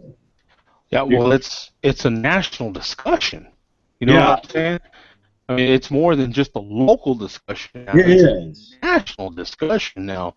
Will they get rid of Les Miles? And when it becomes a national discussion, that's when you know that. I've never been a Les Miles fan because I always felt like I like USC, and I've always felt like LSU with Les Miles has been a real big crybaby for anything that USC does. Like anytime USC's number one, it's like, oh, why are they number one and we're not? You know, it's always felt like that. Well, this is me as an LSU fan. I'm sorry if there is a comparison. LSU is the New York Mets. Okay, you're going to have some great years. You're going to win a championship every once in a while, but I'm sorry, the Yankees are still going to be 10 times better than you year in and year out. More times than not, the Yankees are going to be the elite squad. And say, okay, you go to another National League rival, unless we're talking about the Cubs, that's a different story. But the Cubs are a different ball game. But as far as college football, as far as the South, Alabama is it for you, right? I mean that I imagine is what you're comparing to the Yankees. And yeah, definitely. I mean, you look at comparisons, Ben would be the New York Yankees, and Texas probably. Yeah, I'd be reluctant to call LSU the Boston Red Sox, but I'd say New York Mets, but that's just the way it is. I'm a huge LSU fan. Don't get me wrong, I went to LSU, and I mean I bleed purple and gold. There's no question, but I'm also gonna call it like I see it. Right now, the LSU's more than New York Mets. Yeah, I thought I'd ask that question to you because I wanted to hear more of maybe what a local perspective. You know what I'm saying? And that's what I really appreciate. Yeah. So, on a more beer perspective, does LSU brew any beers? Well, no, they don't. There was talk about having LSU kind of work with this new brewery that ended up being, it's not even new brewery anymore. This was years ago, but now it's Tin Roof, and they opened many years ago. But when they were talking about opening, it originally talked about having LSU worked with them, but that really didn't pan out. Okay. And, so it's one of those things where it's just even the Tin Roof Brewery is actually not too far from the LSU campus, uh, far enough away where you're not going to see college students stumbling there, but you know. I thought I'd ask the question because I know the state schools are usually the agricultural schools, Yeah, and so sometimes they make like ice cream, dairy products. they Uh, do they at LSU. they do things like that, and so I was wondering, agriculture would be part of. Some of them make wine, and some do tend to make beers. Yeah. At LSU, I mean, you find the ice cream, the cheese, and all that other stuff. So even the meat. And how is their ice cream and cheese? Oh, the ice cream is phenomenal. The cheese is pretty good too. But the ice cream is just phenomenal. Now, is there, getting back to the Thanksgiving theme, is there anything that would be on your plate yesterday that wouldn't be on most plates in the country? Is there something unique to Louisiana that most of us wouldn't perhaps know? Mm, I guess it all depends on what's available. Or I mean, if you got hunters that are really successful, you might say, "Hey, we got a hog we're going to cook up outside." You know, it just all depends. Yeah. I've seen that before, where I show up and I got the hog cooking, and oh, what's up with this? Oh, we got how's the hog we got? All right, fun. Oh, that was I remember that. That was so good. Oh, I bet, man. Yeah, absolutely. Nothing would make me feel better than to show up for Thanksgiving dinner somewhere and they've got a hog. Hello. I'm like, oh, that's a hands above the table situation right there, my friend. Are you kidding? Yeah. That's a definite. Let me see your hands above the table because that's a holy smokes, right? Oh Yeah. yeah. No, I mean, living in Mexico for all those years, one of the things that might be on the table that wouldn't be on a lot of tables is red chili. Yeah.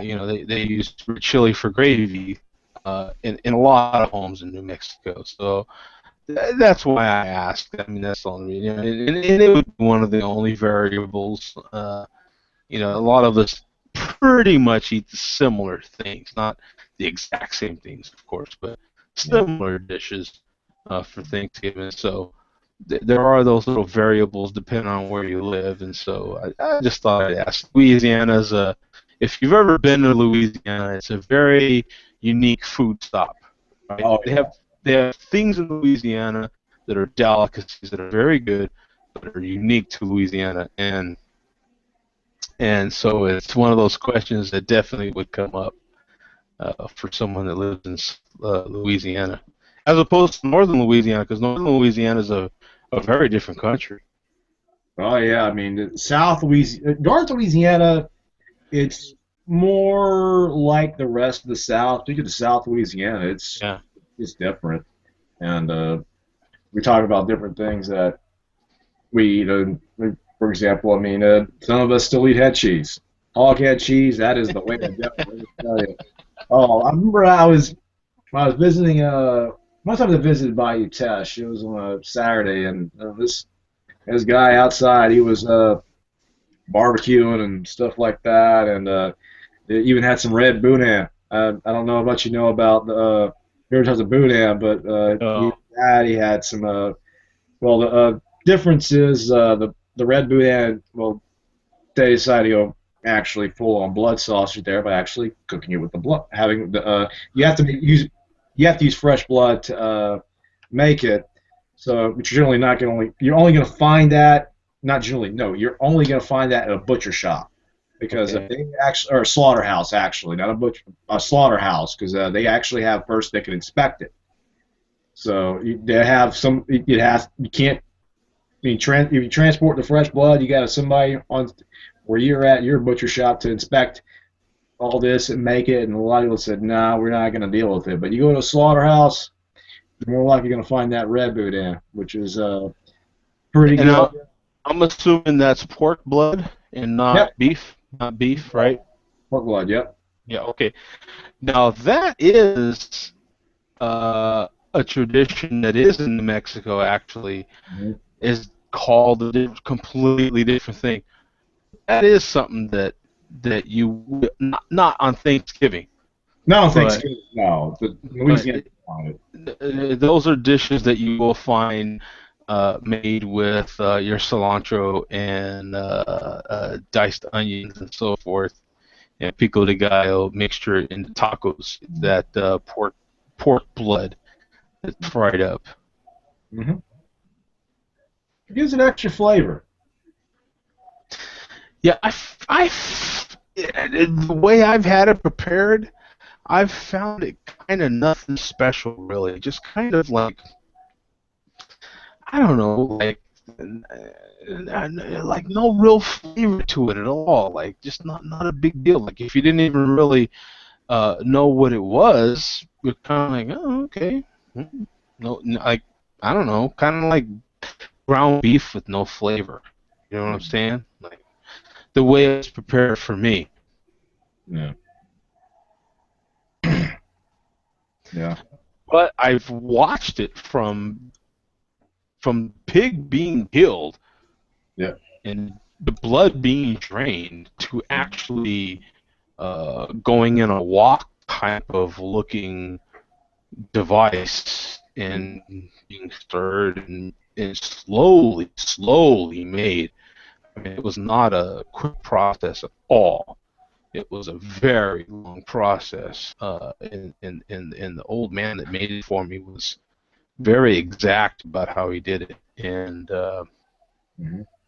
I don't know, I just found it to be not, maybe it's the way he made it. You know what I'm saying? It was just kind of bland and not really anything spectacular. It was just the fact that you could say I had tacos made from pork blood, you know. Yeah. Yeah. And another thing is we're definitely big on the cracklings down here, but I try not to eat them very much because, well, that there is, yeah, for obvious reasons. Okay, I don't need to go there. Now I have had fresh, and I mean pretty goddamn fresh too, blood sausage made in Germany when I was in Germany. And I can tell you the tacos that I had that were made fresh where I seen it with my own eyeballs Mhm. wasn't as good as that pork sausage that blood sausage that I had in Germany. There's a lot more things that go into a sausage than there is, Yeah, you know, just something that's pure like that. But yeah, absolutely, absolutely, yeah. And then there you go. Louisiana, there's always somebody that says, "Oh well, I make the best gumbo." No, I make the best gumbo. It's always that. yeah, the gumbo is a big thing in Louisiana, and I, I don't know, man, but just my practice from being in South Louisiana was, I mean, there were so many things that were pickled. It blew my mind. Like I was like, yeah, pickled goddamn everything in South Louisiana. Pickle You quail know? egg. I mean, there's some people that love some vinegar down here, man, because they will pickle anything down here, man. You know? Hmm. I have seen jarred everything over there. I swear to God, I don't know. There's nothing I can think of. Almost any part of the animal I can think of is I've seen in a pickle jar in Louisiana. Oh yeah. and A lot of pickling, but it just goes back. Just that was the best way to preserve stuff. So yeah, yeah. It's a very, very, very unique place, with all the uh, I don't know, what do you call them, Brandon? Little rivers or whatever that go into each other, all the little Bayou. bayous that go into each other. I mean, you see all these little people that live on boats, for Christ's sake, Mm-hmm. in the middle of nowhere. I mean, there's bridges everywhere in Louisiana. That's what I call them, is bridges. I mean, anything that goes over a body of water for a while is a bridge. Mm-hmm. There's water everywhere in South Louisiana, and so there's just all these bridges, and you see these houseboats, if you will, river boats, all over the place. And yeah, you can just imagine. I mean, they would have to have some sort of pickling or something, some sort of preservation for their food on Yeah. those very. I tell you what, I wouldn't mess with none of those people when you see them. Well, those are the friendliest people, I tell you, they really are. I would not mess with any of those people, and I'm telling you what.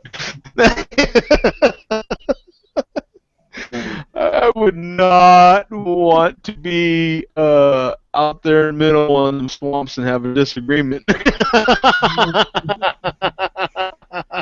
I get politely asked to leave. That's you haven't learned that stuff too much. Uh, Call for the law all you want to. You know. That's the state where there's a lot of woods and there's a lot of woods too. Especially around the western part of the state, western central part, there's a lot of woods. Yeah. Especially It's around, let's say around Leesville and places like that, a lot of woods. very unique place. Definitely very interesting. So, for those of you that haven't traveled Louisiana, Mississippi, definitely get around those areas. They're pretty cool. They're very unique. Very, very unique. That's for sure. Mm-hmm. And beautiful in their own ways. I mean, every part of the country I have found is beautiful in its own way. Even New Jersey. And of course, in Louisiana, they have, I think Abita is the most popular brewery coming out of that state. And they brew some fantastic beers, Abita. Abita is not one that you can blow off, that's for sure. Yeah, they're everywhere. They're everywhere, and they brew some fantastic beers. Heck, they're becoming a small macro, if you will. I mean, I think of them kind of hand in hand with the Shiner, if you will, in Texas. Well, then if you ever go to the brewery tour in Abita, I call it the free for all tour for one reason. It's a free tour, and you go there before you even go in the brewery. It's just you go behind the bar, you get your own beer. You can keep getting beer, take it on with you to the tour. The tour is this is where we make the beer, and just not a very long tour. Okay, let's go back to the tap room. Oh, wow. Just have beer until they tell you to leave because the next tour group's got to come in there. Oh, wow. No, I didn't know that. It's not really a tour.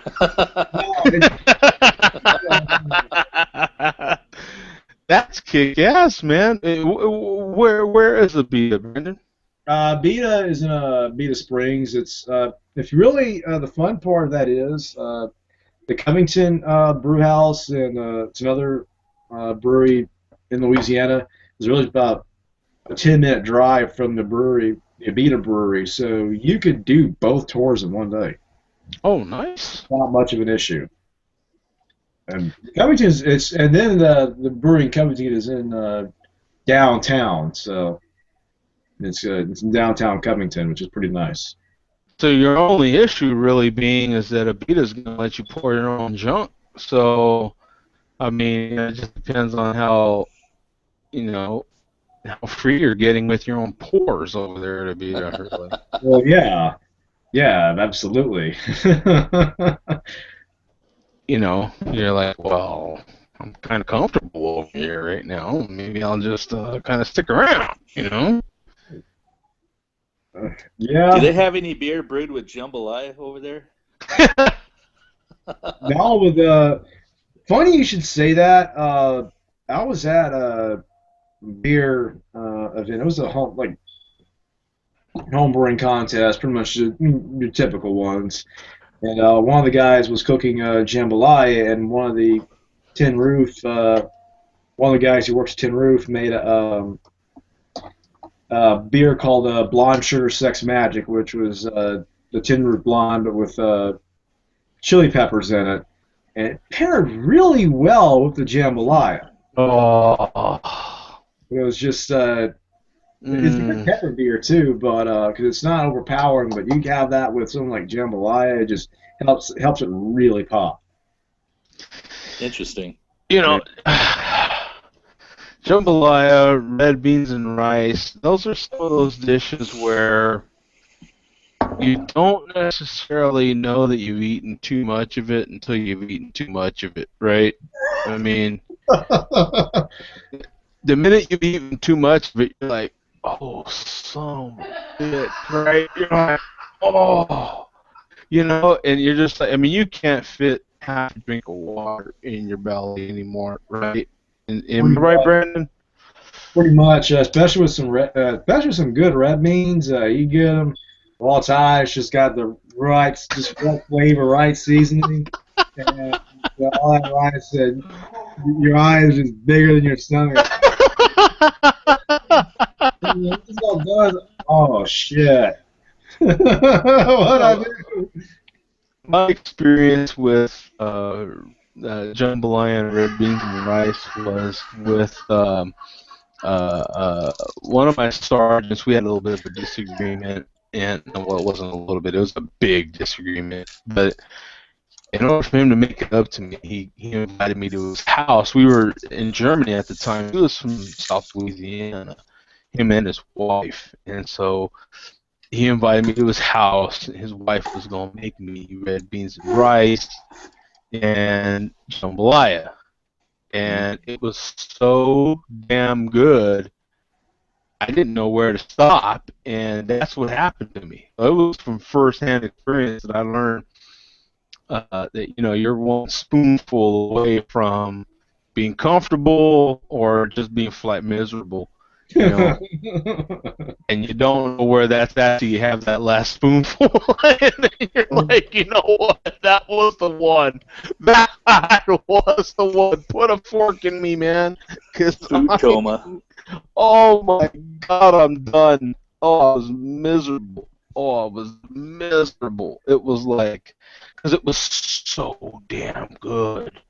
Oh, it was that right amount of spice and everything that I just love, and oh, she made it perfect, man. I was just, you couldn't stop eating the junk. I mean, you just couldn't, you know? It can be dangerous. And another thing I like is a good. I also think is I do like for white beans in my jambalaya, and oh man, and some good white beans. Oh, that'll put a hurt on you too.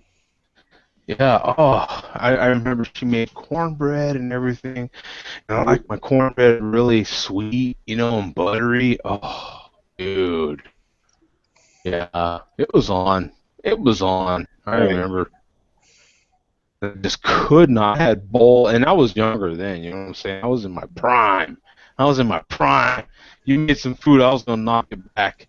I was still in the army, and oh yeah, man, she made huge pots, and yeah, I remember I was miserable. I ate so. well, I think one of the last times I made gumbo. It was not too long after a Thanksgiving. I think it might have been. It wasn't too long ago that this happened. Not this past the Thanksgiving, but a previous one.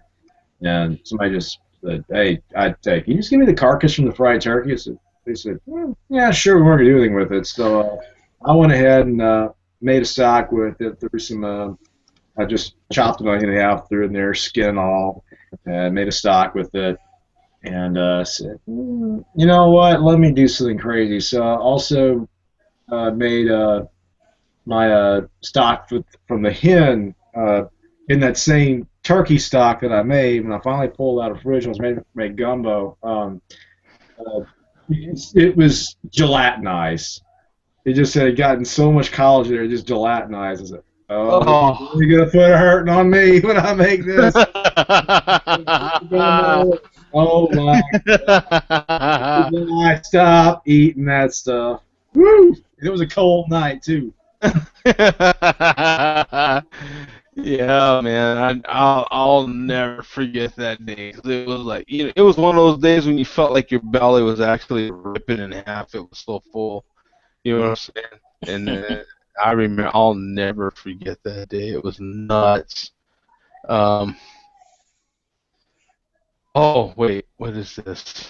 Uh, oh, Bum sent me another link. I guess he sent it a while ago, actually. Yeah, because I was trying to figure out earlier. It's on. I haven't looked at his link yet, but he was talking about the conversation we had earlier about the Thanksgiving etiquette, and I guess he found a song on YouTube about Thanksgiving etiquette. And now, Brandon, this was the question we didn't cover it earlier, but we can cover it now. You're getting first plate, right? You're at Mama's house, wherever you're at, right? First plate. First plate. Now, whether you're at the type of home that puts everything at the table and you got to pass the main dishes around, or whether you're at the type of home where you got to get everything buffet style and sit down, you're talking first plate, right? Is it okay to make a turkey sandwich first plate? Is that okay Thanksgiving etiquette where you're at? Yeah, I mean, no, I've never seen it happen first plate.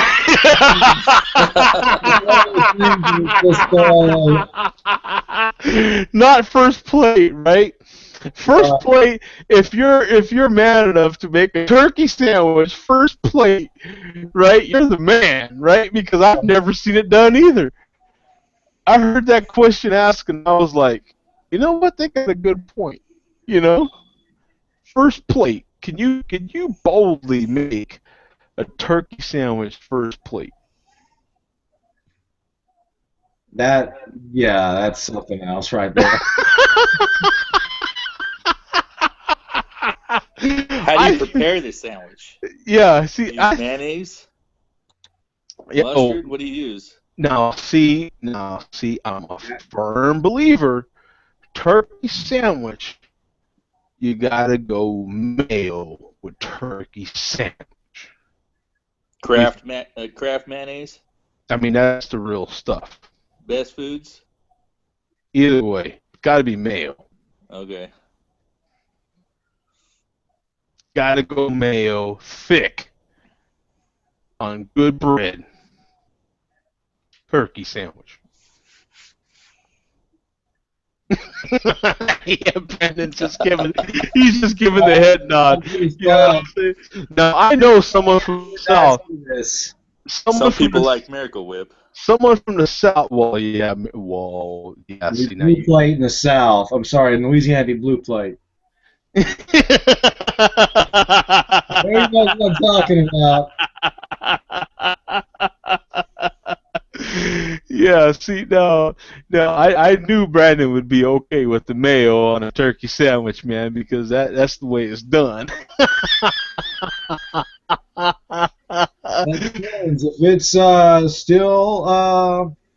If it's still hot, you don't really need to add anything, especially if you fry it. It's gonna be really juicy.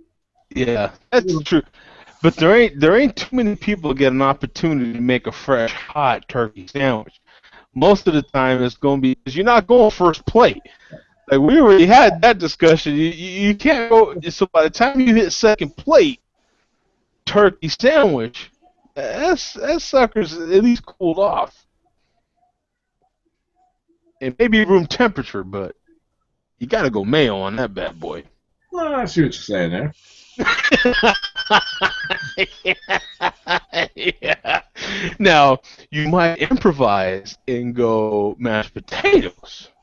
Oh yeah. And a little gravy.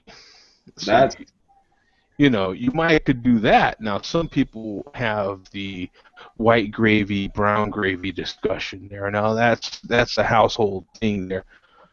I'd say make the proper turkey gravy with all the giblets and do it. I tell you, if we're gonna talk turkey sandwiches, let's start using turkey giblet gravy for. We're talking about French dip sandwich type turkey sandwiches here. We're talking open face turkey sandwich here, man.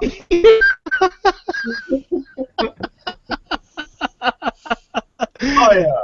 I'm down for that. Yeah, if you're going second plate, if you're going second plate sandwich, it's got to be open face, right? It's got to be open face hot turkey sandwich.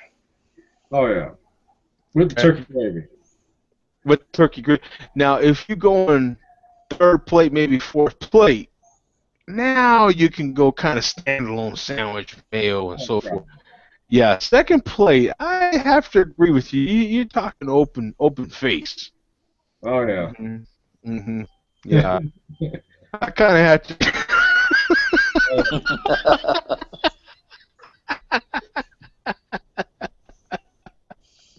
Now, see, this is stuff people don't put enough thought to, right? Exactly. This is what's wrong with America. They don't put enough thought to the important stuff, right? We hitting hard stuff here, man. This is the stuff we really need to know as Americans, right? Exactly. But, you know, there's a true Thanksgiving etiquette here. You know? Now, what I need to know as a quarter Italian American, is there any pasta at your table at Thanksgiving? No. Not mine. No pasta? No pasta. What about you, Earth? Is there any pasta? It just depends on the year. Yeah, it was not this year, no. Sometimes you could have macaroni salad. Sometimes there could be some macaroni and cheese. You know, or if you're Italian, there could just be some flat pasta dishes. You know, baked rigatoni, baked ziti. There could be you know what I'm saying, which really heightens the level of Yeah. You walking away with a hurting on you.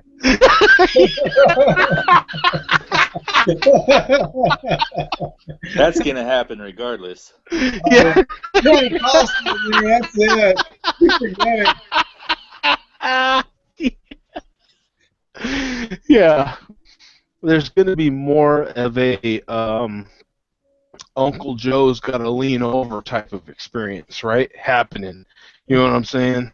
Uh-huh. You know, here, pull my finger type of experience, you know? The pressure relief valve, you know? Yeah.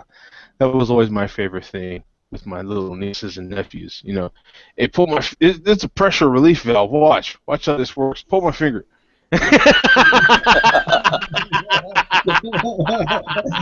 Yeah, and you can't do that with other adults around.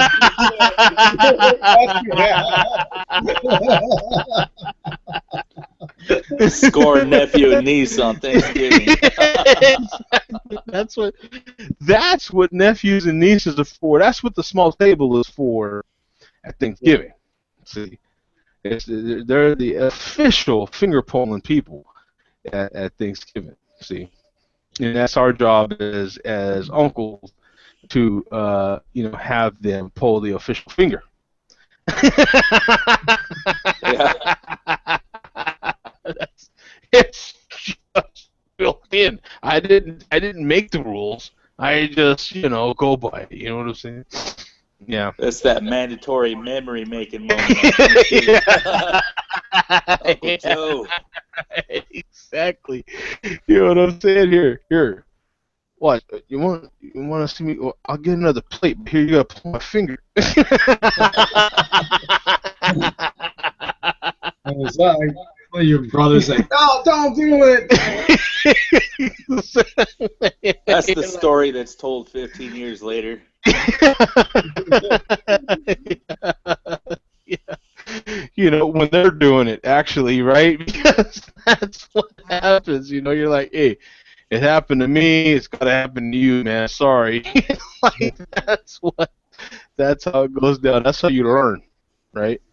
Like George Lopez says, that's how you learn. Yeah. Because if you're gonna do it, don't do it in California. You know, there's some kid who's scarred because son dad said, "Hey, pull my finger." Yeah, oh, it's great. Yeah. But hey, I'm glad everyone had a nice turkey day and it was safe. And we all have our fun and our different little traditions that we do. But it's a lot of fun to get on here and make poke a little fun at what we do for Thanksgiving. And Black Friday now, because Black Friday is now a long-standing tradition here in America, right? Yeah. So thank you to everybody for joining in. I'm going to end this one. Thank you, Brandon, for jumping in, and Earth. Appreciate it, man. Thank you for having us.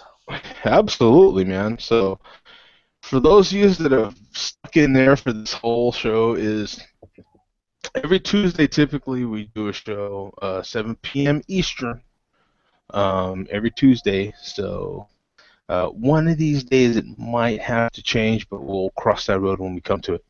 Okay, man. Peace out, man. Thank you guys for joining in. Later, guys. Enjoy the rest of your night, man. Appreciate it. Laters.